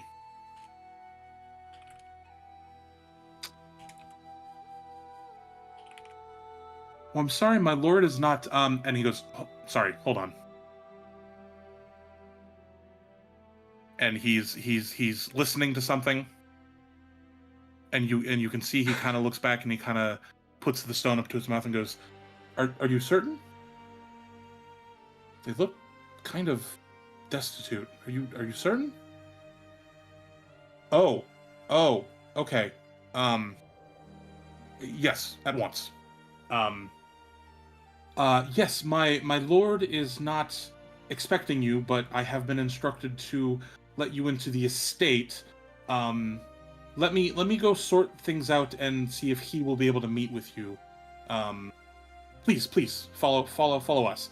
And he will come and out of the attendant post, and he sort of snaps at 5 guards that are very well dressed and geared out in suits of armor and very shiny weapons. And they will escort you to the estate. And they will let you in. And you enter into this large foyer, grand staircase, entrances into other parts of the home. This home is massive, and it is filled to the brim with shadow glass jewelry, gold, platinum, all manner of art. You know, very intricate art pieces framed in gilded frames. And it is wealth. And the attendant will go, apologies, I must go see if I can find the master. You were not expected, but I was instructed to let you through by a representative of the family, but it was not my lord who is here currently, so let me see if he's available, please. The servants will get you whatever you wish to eat or drink, but please make yourselves comfortable and try not to get dirt on things, as he looks at Pondy.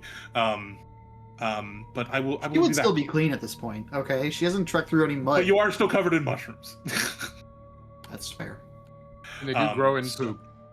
They go So everywhere. he will leave you, and the servants will come, and they will bring you anything you want to drink or eat, and you'll be sitting there for a while.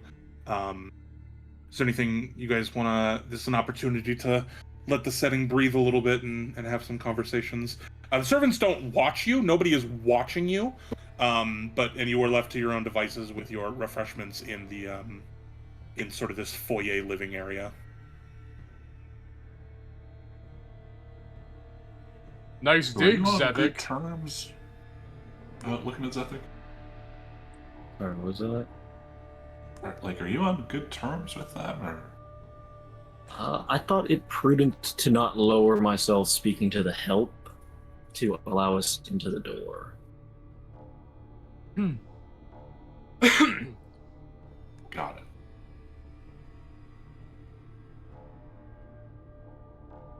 Oh, you were saying something, sorry. Oh, I just said nice digs. Yes, this is civilization at last. Yes. Your first time here, right? Correct. Where I ought to be. Back story. Has Zethik met his father? Like, never met his father, right? Literally never know. You don't know. Have you? Do you have a like He's a? never- he's never talked does he about have a realistic? This is like outside of character. Like, does Zethik have a realistic expectation of what his father is? Even out of character, you guys don't know any of that. Okay, gotcha. Yeah, no. It's all of that has been kept very close between me and Zed. Okay. So, probably 30 minutes go by. and the attendant will come back. He will say, "Yes, my lord. The Lord Malmoy Blightclaw will entertain you this evening. He's asked that you meet him in his study, please, if you would follow me." You follow. I'm sorry. I'm assuming you're following. You don't leave her do anything weird. I look at Leonard, Lenny, Zephic to make sure that like the name we're getting is his dad, like that he's like aware of who the person we're meeting with is. I definitely like Even by just by scrunch my name, I face in disappointment a little bit, Okay. but am still like interested in pursuing the lead. Yep. Yeah, we'll Okay. follow. Okay. You follow into this large library study. The door is opened and you are beckoned within. You see sitting behind a large cherry table, cherry desk with a fine leather upholstered seat behind it. Sitting in it is a very thin but tall man, hair black as raven and slicked back with some sort of gel product, pomade product, and he just looks very well put together. He's wearing a very nice he's not wearing the jacket, but he's wearing a full vest, three-piece suit, sans jacket, which is hanging on a not even just a coat hanger, it's like a full bust of his proportions, so that his suit jacket does not suffer any wrinkles or possible bends while it is not being worn.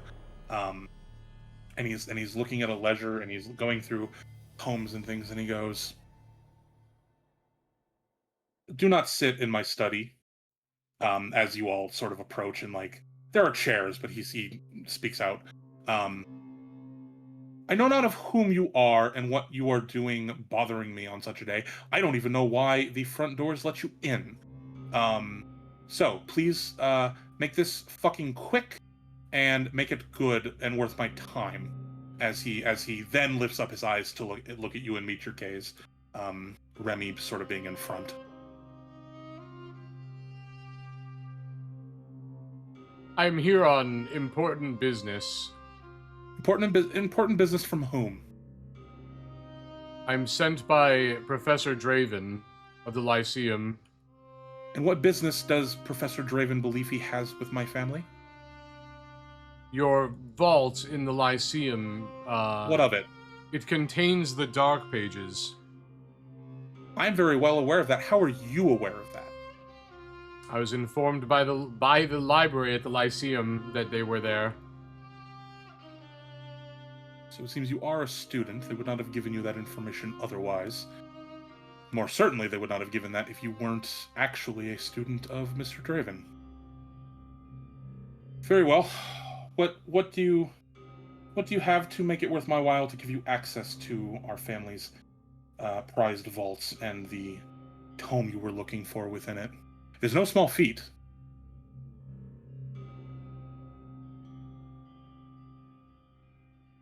I'm unaware of any particular items you may need.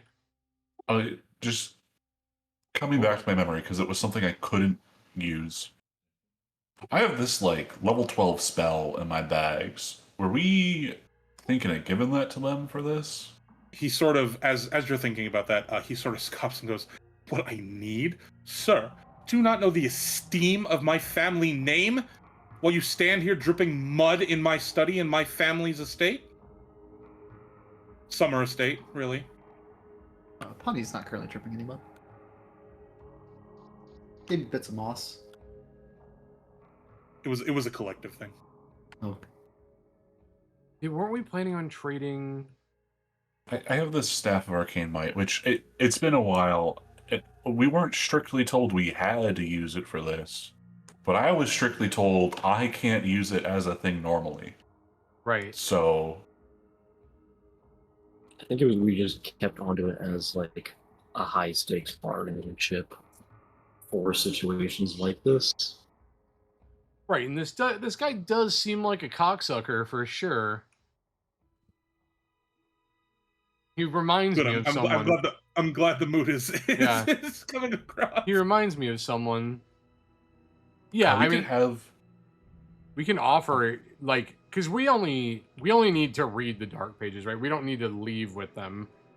We don't have need of owning them. We just need to have the information in them, Did we? Wasn't it? I right? don't remember. No, I'm not gonna check the notes. I think we did need to leave with them.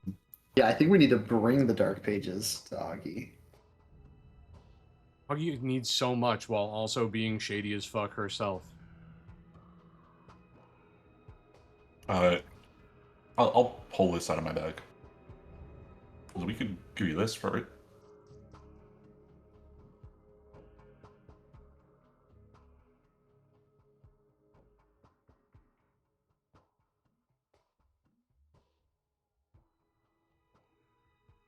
Oh, no, that is not what I meant to do.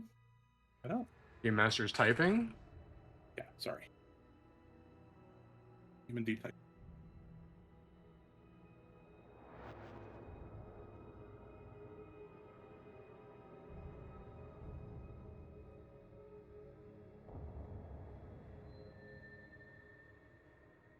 Ah. Okay. Okay, so sorry, Abik, you spoke up and said what again? Well, we could give you this in exchange for what we need. And are you pulling out the staff? Yeah. You pull out the staff, and he looks at you, and he goes. You can see that he recognizes it. And he goes, "Bring that here, and I need you to roll me a."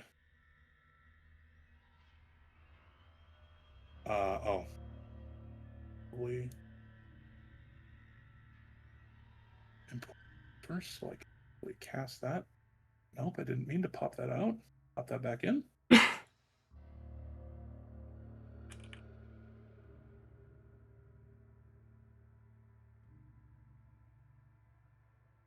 I need you to make that will save, bud. Hold on, I'm rolling a hero point. Okay. Yeah, we don't want a critical failure. A regular failure. I rolled a 2 into a rolled 4. 2 higher. Okay. You hear the words, and before your brain can even process it, you have walked forward, knelt down, and presented it very gingerly to this man. And he goes, "Where did you acquire this? Stay kneeling," as just to keep you in place. As he looks at the rest of you. I'm gonna look towards the rat.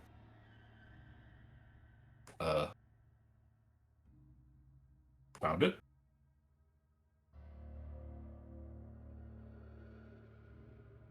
And he looks at you and says, "Where did you find this?"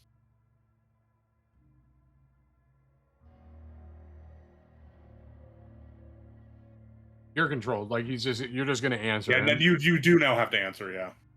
I was in the Blake Claw state. It was. It was overrun with undead. Is that? Yeah. What are you telling him exactly? I had to tell him that. Like within Nocteris, you came from the capital. No, not that one. There is no other. There is no other estate. What? Do we know Zethic's mom's name? No. No. You don't. Well, you don't, but I think. Well, if I'm still mind control, I'll be like, well, we went with Zethic to his mom's house. Who is Zethic? There's nobody in your troop that goes by that name.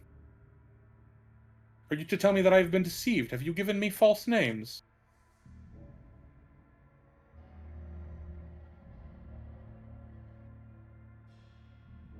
Answer me. I haven't given anybody a false name. Dude, I love the difference between lying and telling the truth and Yeah. being wrong. Yeah. Who is this Zethic you speak of?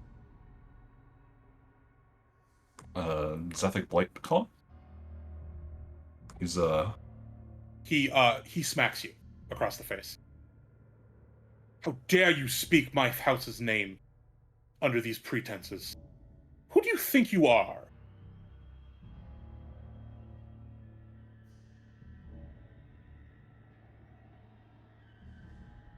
There is no one in my family of Zethic of Blightclaw. There is no such person.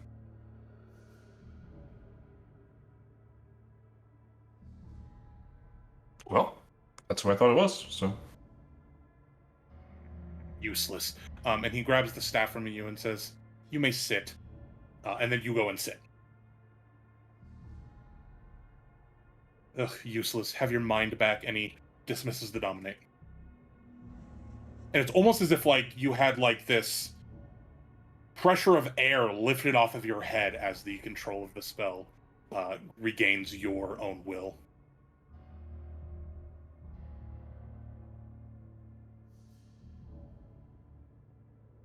I'm going to have a seat. Would any of the rest of you care to explain this mess to me?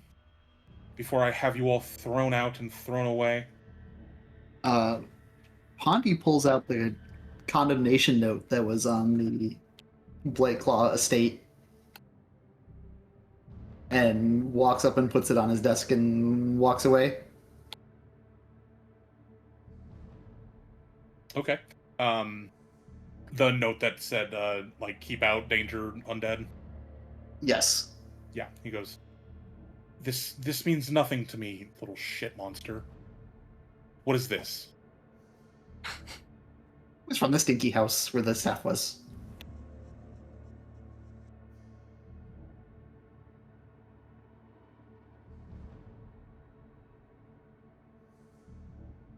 Well, this leaves a whole bunch of questions and not a whole lot of answers.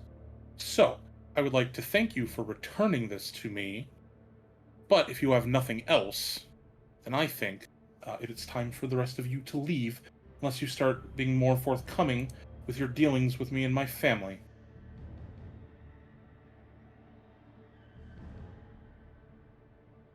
It's clear to me that this deception is just creating more issues than it's solving.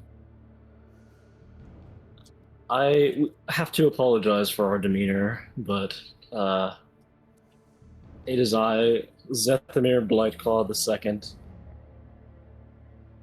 and we have come to make a dealings with my own goddamn house about receiving a book in our own vaults. I was hoping to have met with my father, Zethamir, but it seems that he is not in at the moment. Okay. You see, as you proclaim yourself Zethamir Blightclaw II, he looks at you and you see nothing but rage behind his eyes. He goes, "How dare you, insolent vermin, try to tarnish my family name!" And he's going to cast a spell at you.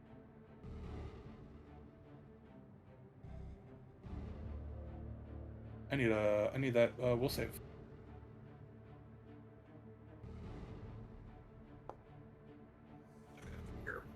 We used all our rules on gambling. Did I hear you say you were going to hero point that? I would Yes. probably hero point not taking double 8d6 mental damage. Oh my fucking god, you gotta be kidding me. I had such a spicy reply for when I passed it. Okay.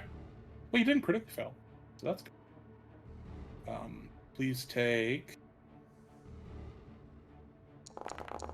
that mental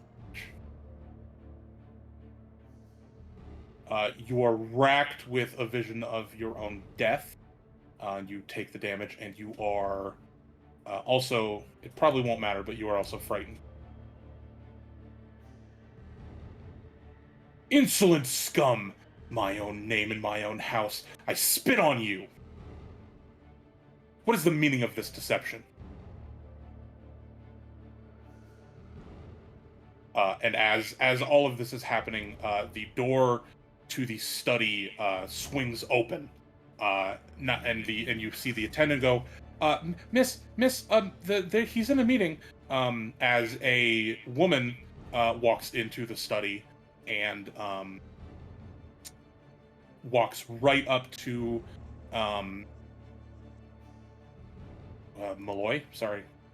Malwa, and goes, "Brother, cease this nonsense." And he goes, "Selith, what the bloody fucking blazes are you doing here?" And she goes, "My guest has come offering you a gift in response for access to one of the treasures he is in need of.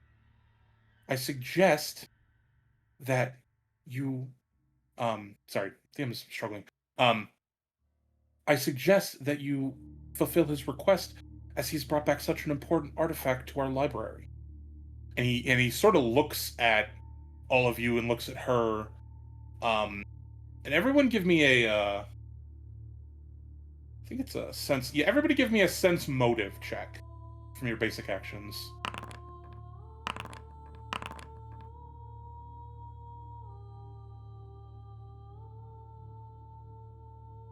The one I don't have is Bastion's. Oh shit. Okay.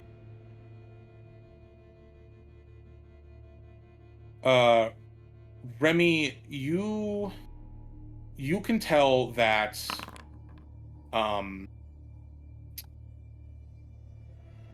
there is a tension between these two that is a difference from him to her. There is a power imbalance here that you can feel between them. His posture has changed a little bit. He has sort of shrunk himself a little bit. He is not as big and bad as he once was when she was not in the room. Bastion, you pick up on the same thing, except you can pick up on it is not only reference in the relationship. The hatred and rage that was behind his eyes goes to fear. This man is afraid of this woman. For what reason you don't know, but you can see it in his eyes.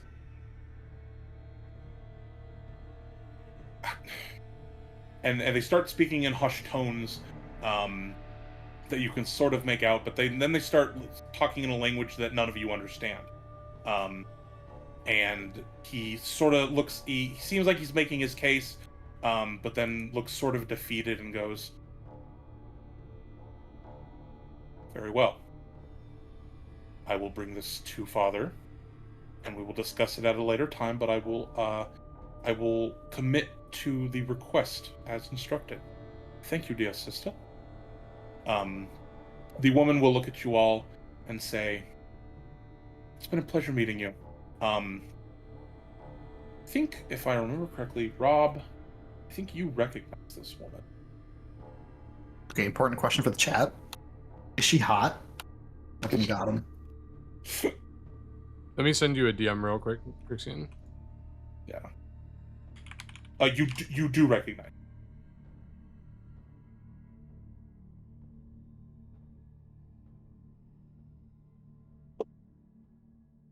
Okay.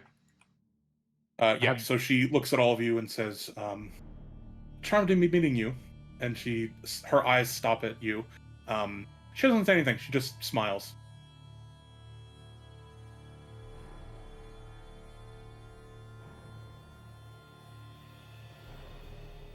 I have to find something quick. Yeah, you're good.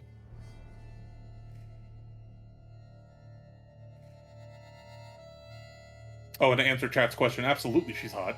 Duh. Playing Dungeons and Dragons, everyone is hot and Unless they're specifically not. yeah, hot unless they're specifically ugly. Yeah.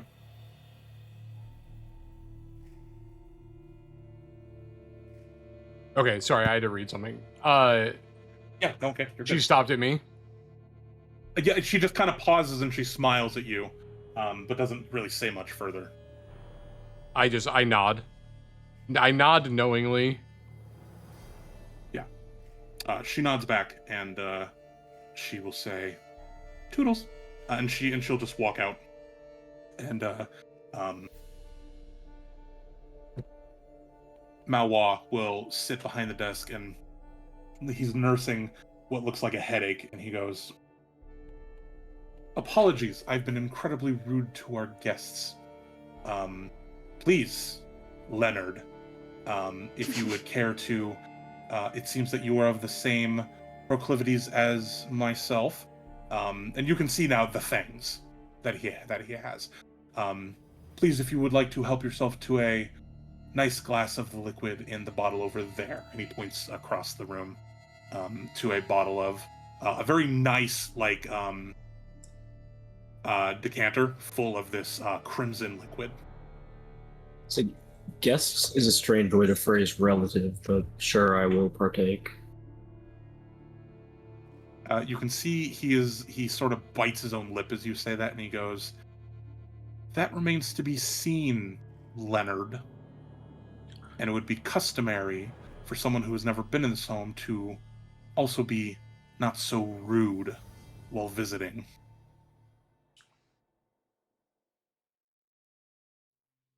Leonard, let's But- be Yeah, good well. guests.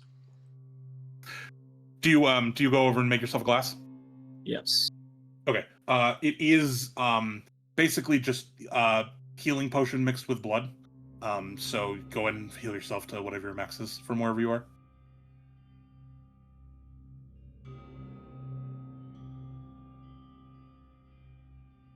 As I said, the endeavors of the protege of Mr. Victor Draven, Remy Boudreau, and company. Thank you for returning this to our archive, and you have been given permission from the Blightclaw State to receive the Dark Pages on loan for as long as you wish to have it. We would like it returned, but there is no time frame of which you need to return it, just a understanding of that we would like to have it back at some point. Of course. We trust the esteemed protege of such an astute headmaster of the Lyceum to... We know where we can find you if we require it again. Yes, I have no doubt. Is there anything else that I, Lord Malwa, Blightclaw, as he says it, he kind of stings. He gives a piercing gaze over towards Zethik as he says it, and goes, "Can do for you." So while we're exchanging niceties, wouldn't be polite to Right. inform us of where you might have last heard the last location of my father? I haven't quite been in contact with him for some time, and I'd like to have a reunion, as it were. That, even if I wanted to, I would not be able to. I do not know where he is at this moment. He's a very busy individual doing very important things, and even I am not aware of where he is in particular. Would you like to leave a message? And you can see he starts to dig his fingernails into his chair as he says this. I would be happy to pass along a message to him from our esteemed furry guest, Leonard, if you do indeed have business with him.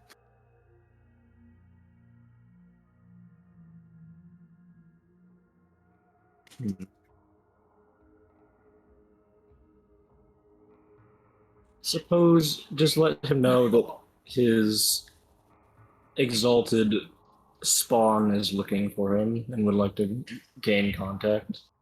You can leave your message with the attendant. Very well. Now, if there's nothing else, please get the fuck out of my study.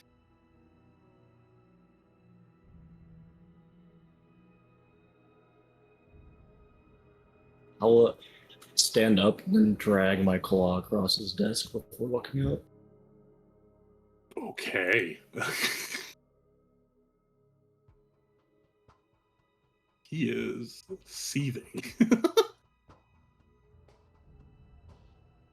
I walk over, I say, "Oh, Lenny, no need to be such a spoiled sport," and I pat on his on his shoulder. I say, "Let's go, Crapo," and I point to Pondy to leave. Pondy drops a mushroom behind one of the chairs in the corner before leaving. You see the attendant. You see that an attendant will find it and quickly clean it. But yes. Are you leaving? Are you leaving the message with the attendant? Yeah. Okay. The attendant will pull out some stationery, ink and quill, and he will write down what are you saying exactly. We'll say that a interested relative is seeking an alliance. Just to make it vague enough to pique his interest.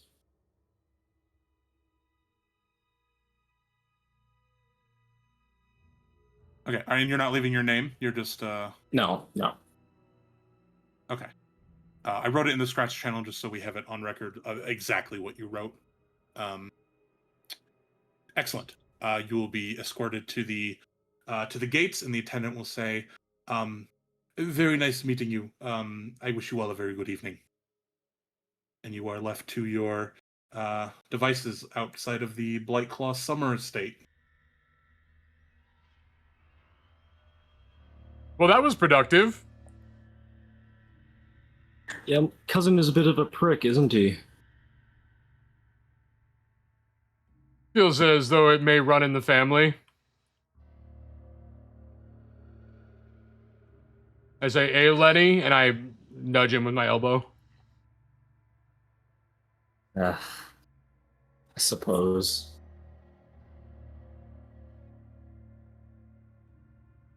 What time are we looking at now, Crixian? It's probably like 9 o'clock in game.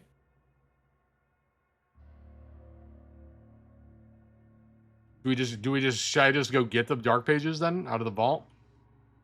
Is it that easy? Like we just go to the library? I have some sort of permission that it was already passed to the Yep. librarian to go get them. You can certainly try.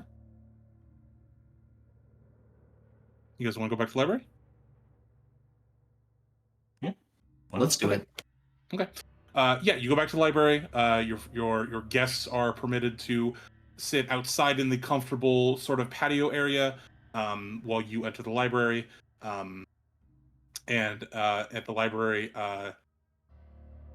Alina goes, "Oh, Mr. Boudreau, yes. Please follow me. I have instructions that you are to receive the item you were looking for from the Blightclaw family." Perfect. And she sort of takes you to the back and goes, "You must remain here, but I will be back shortly. I must disable the wards and enter the proper vault." So she leaves behind a closed door. You hear another large door on the other side open. Then you don't hear anything for about 10 minutes. But then you hear doors opening and closing again. And she reappears in front of you and is holding a large tome that is being... actually, no, she's holding a chest. Like a Right. large metal-bound chest. And she goes, "The locks are secured. The lock is actually coded to your DNA. That is in the student registry. So only you are able to open this chest, and you can relock it." And she shows you how. But the delicate tome is in here. Please do be careful with it. It's not my book, but I do care about the preservation of these things. And here you go. Do you need help carrying this somewhere, or need some sort of bag or cart or anything? No, I have a method of moving the tome. Well, excellent. There you go. And she hands you the chest and goes, "Is there anything else you need?" No, that'll do it. Excellent. I'm wishing you a very good evening once again. Thank you very much. I wait to put the chest in the bag of holding until I'm by myself, so that people don't know that I'm putting it into the bag of holding. Yeah, you find a corner, and she goes back to the desk, and you put the chest away in your pouch, and then you leave. I'm assuming. Yeah, I go back to Lenny and Crapo and Jameson and Taylor. Yeah, you meet up with Lenny, Crapo, Jameson, and Taylor, And sitting Sir Schmear of outside the Swamp library. Piss. Yes, and Sir Schmear of the Swamp Piss. Mission accomplished. See, and you doubted the ease of our retrieval. A light scrape and burn, but nonetheless a quite easy acquisition. Yes, it was quite wonderful subterfuge.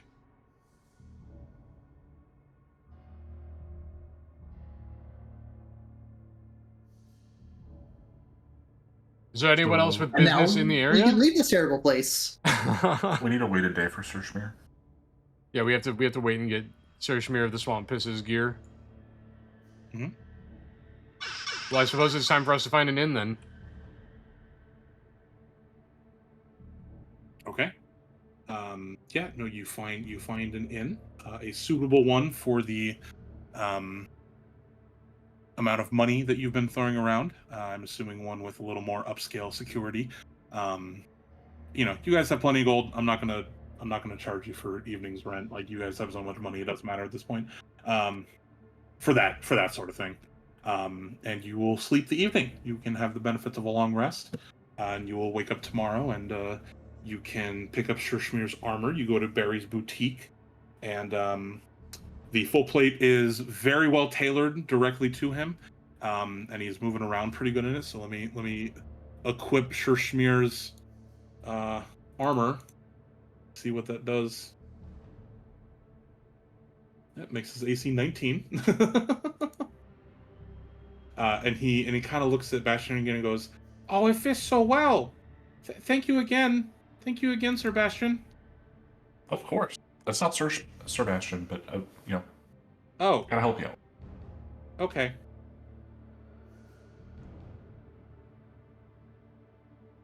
All right, let's go.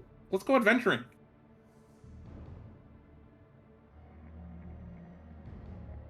What are, like, the normal things people use as mounts out here in the fucking shitty ass swamps?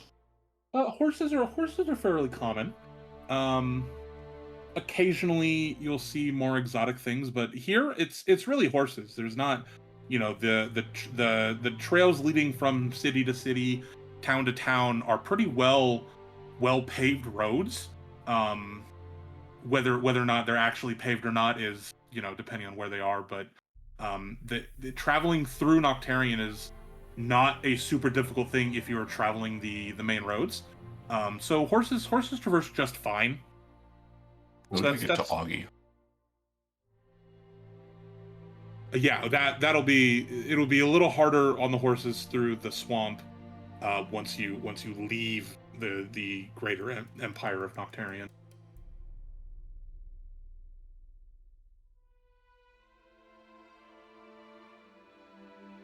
Well, since we can take a slightly more direct route, it's probably, I mean, it's been 12 days since we left, but that was like, was it 1 or 2 nights at the elves' house, and we could probably take a slightly more, so it's probably like 10 days back.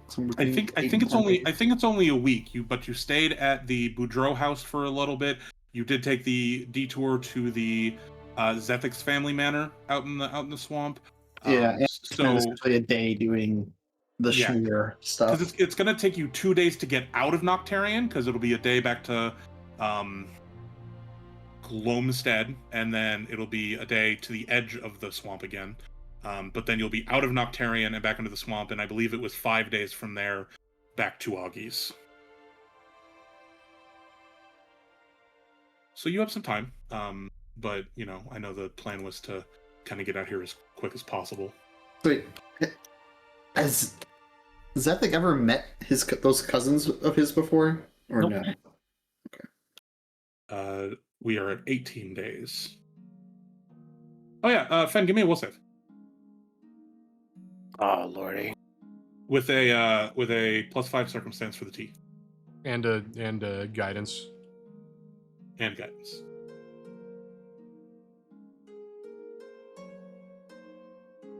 Guidance is +1.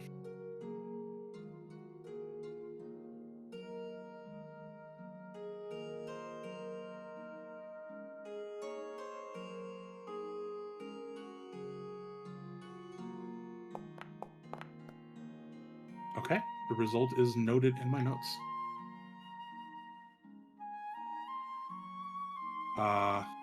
I just want to do a quick check. I would like to keep going. I did have a stopping point for the session intended, but if we are getting a little close on time, there is. Are we good to keep playing, or do people need to pumpkin out pretty soon? I am a pumpkin man. Okay. Our We can keep going resident for a little bit. pumpkins are Fen and Abic, so it's up to them. I'm good. Okay, but you're getting pretty pumpkin there. Fen? Pretty damn, yeah. Okay. I don't want to. I don't want to be like the only pooper though. Just need some combat to wake himself up. Just started a fight with the guys in the casino. Should have thrown mushrooms at them. Well, you know what? Let's keep going a little bit, and then I'll double check when we get to a point that is either stopping point or keep going. You'll know when we get there. Excellent. So, is there anything you would like to do before you leave? Did you get a list of things, Abic, that you might want to spend some money on before you leave Noctarian? Yeah, it's gonna be some artisan's tools and a repair toolkit. Okay, you can have those. That's fine. Just make sure you spend the monies. Is there a botanist that would sell a mud lily? Is it just a regular plant, or are you looking for like? It is a uncommon flower. I can link it for you. If you want. So. Yeah, yeah. If it's got an entry, link it for me, please.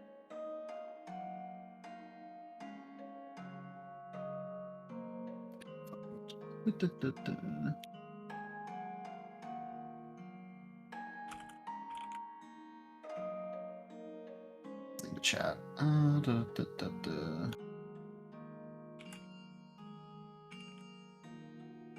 Why can't I link this to 1 second? If I add to my inventory, I could probably link it from there or something.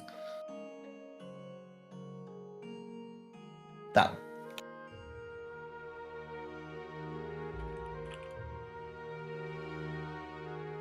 Oh, it's a magic item.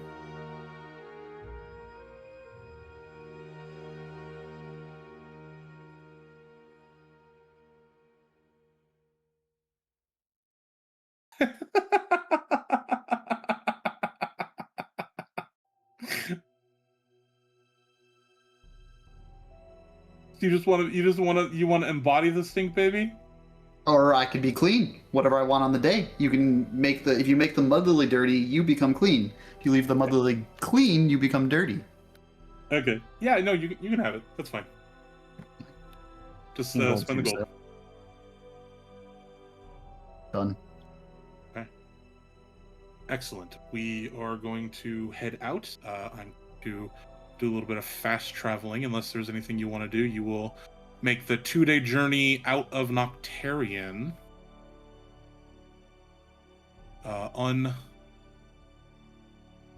Unapproached by anyone or anything. Was there anything anybody wanted to do? Again, just before you leave Noctarian, are we all good with leaving the greater empire? I don't have anything for me. Okay. Silence is. I do need to go on a shopping spree, but I haven't looked at the shop really. So Yeah, don't like I would know just look between sessions. Like anytime we stop, like at a town between sessions, you could probably just send a shopping list to Crixine and Yeah. River. And I'll say that you bought it before you left. You just don't, we can add stuff. That's fine. I'm willing to do that. I know that we're all adults with careers and lives and stuff, so you don't always get the time to do things. So I'm okay with that. But you've now traveled 2 days. You are camping on that second evening, and you are now back into the swamp. And let me put you on the correct map.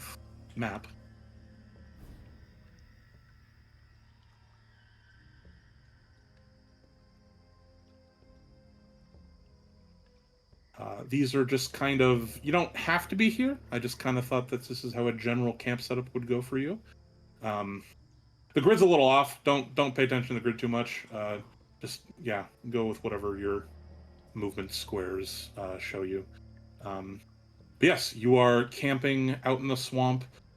You are now out of Noctarian proper. You are back in the greater wilderness of the bayou.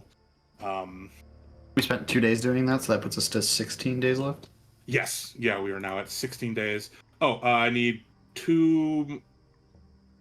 No, one more will save from, because this is the evening of that second night. You're just out of the swamp. Sorry, just into the swamp. So, it's technically 16 days, but it's only one will save from, Bowie. I'm so sorry. Say that again. Will save. Oh yeah.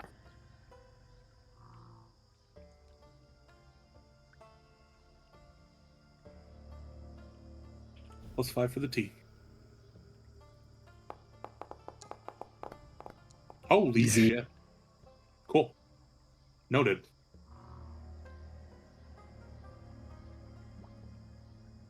Okay.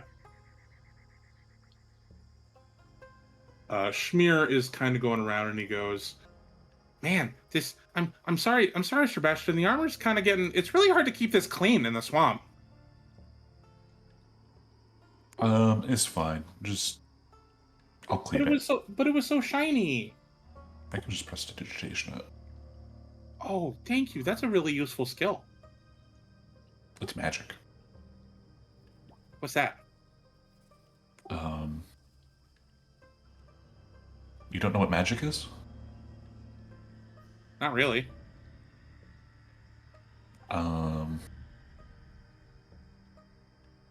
It's like powers given to me by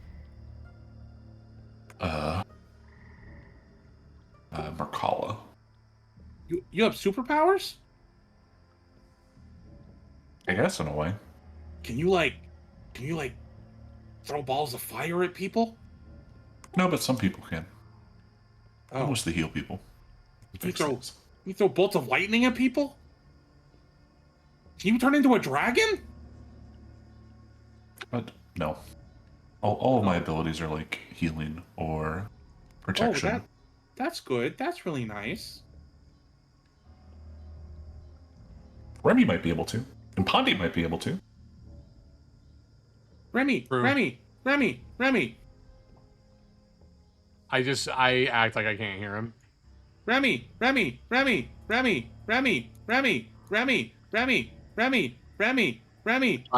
casts a rousing splash on him.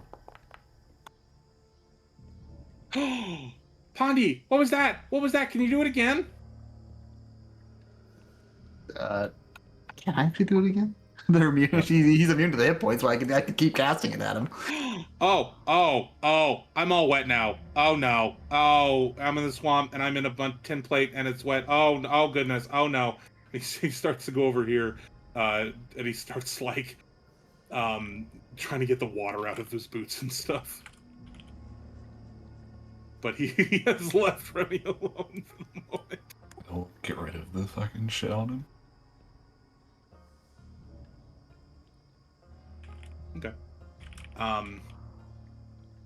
Now I will ask again. We can either end here, or we can keep going, but a combat will be involved.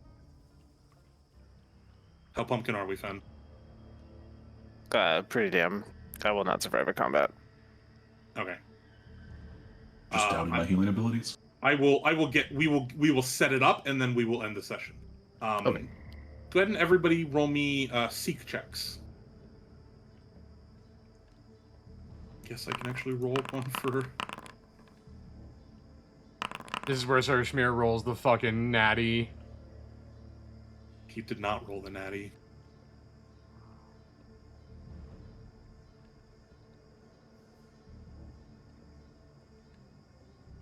Okay.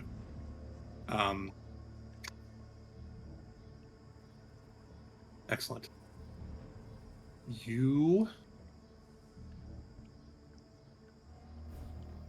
are going about your business, and all of a sudden, out of nowhere, someone appears at the edge of your camp.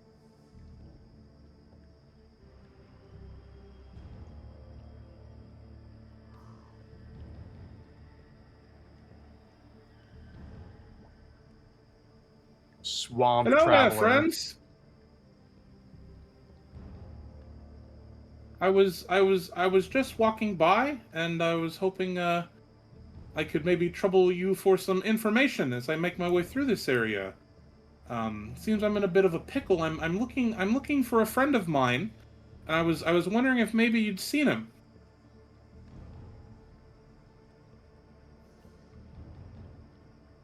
We have seen nobody in the swamp since we've been here.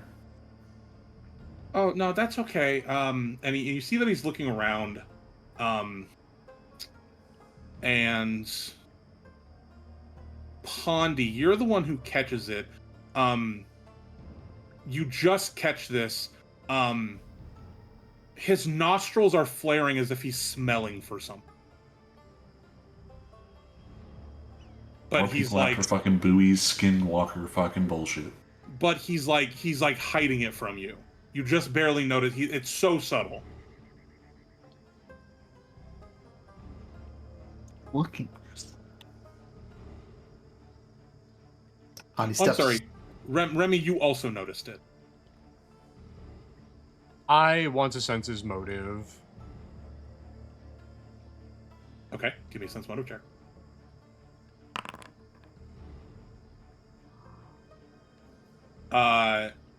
Yeah. He's paying a lot of attention to Bowie as his eyes raise over. Who did you say you were looking for again? Oh, my apologies. That must be rude. I don't believe I know their name, quite frankly, but I do know their smell. You, and he points to Bowie. What is your name, friend? Oh. He's out. Friend, are you dead? No. Okay. That'll be your name first, Mr. Swamp Wanderer. It's a pervert. You can call me Wanderer for now. I don't know if you would be able to pronounce my real name.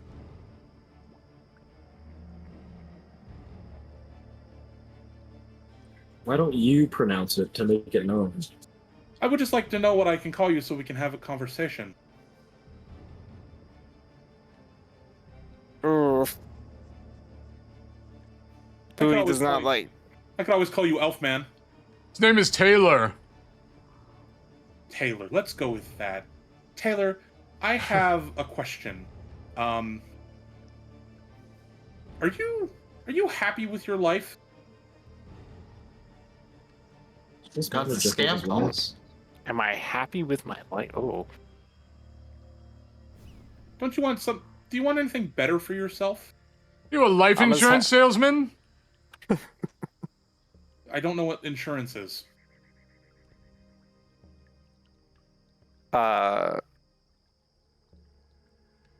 I'm as happy as any gator sunning on a bank. Seems a little on the That's- nose. That's very, very clever wordage. I was hoping that maybe you could come back with me and meet some of my friends. Have a bigger conversation about your future in this world. You have to realize how creepy of a conversation this is. Even if you're from this Yeah, world, no. I have to be honest. I'm saying that to him. Am I like sitting in front of the campfire? Yeah, you're probably sitting on one of those benches there. I'm gonna rest my crossbow on my leg, pointed at him. Mhm. I'm fine right here where I am, I think. Oh, Taylor, my friend Taylor, friend Elf Boy. It wasn't really a fucking question. As he lets out this low grumbling sound, as his form burst from his skin, and out comes this guy. Here, I'll throw the image in the chat. He's a homie. And he goes, "You're coming with us! Get him!" As the other White guy jump scare. it's that's the as the much larger companions jump out of the swamp water and join him. And that is where we will start and roll initiative next session when Fen is no longer Pumpkin. Awesome. You're back. Neat.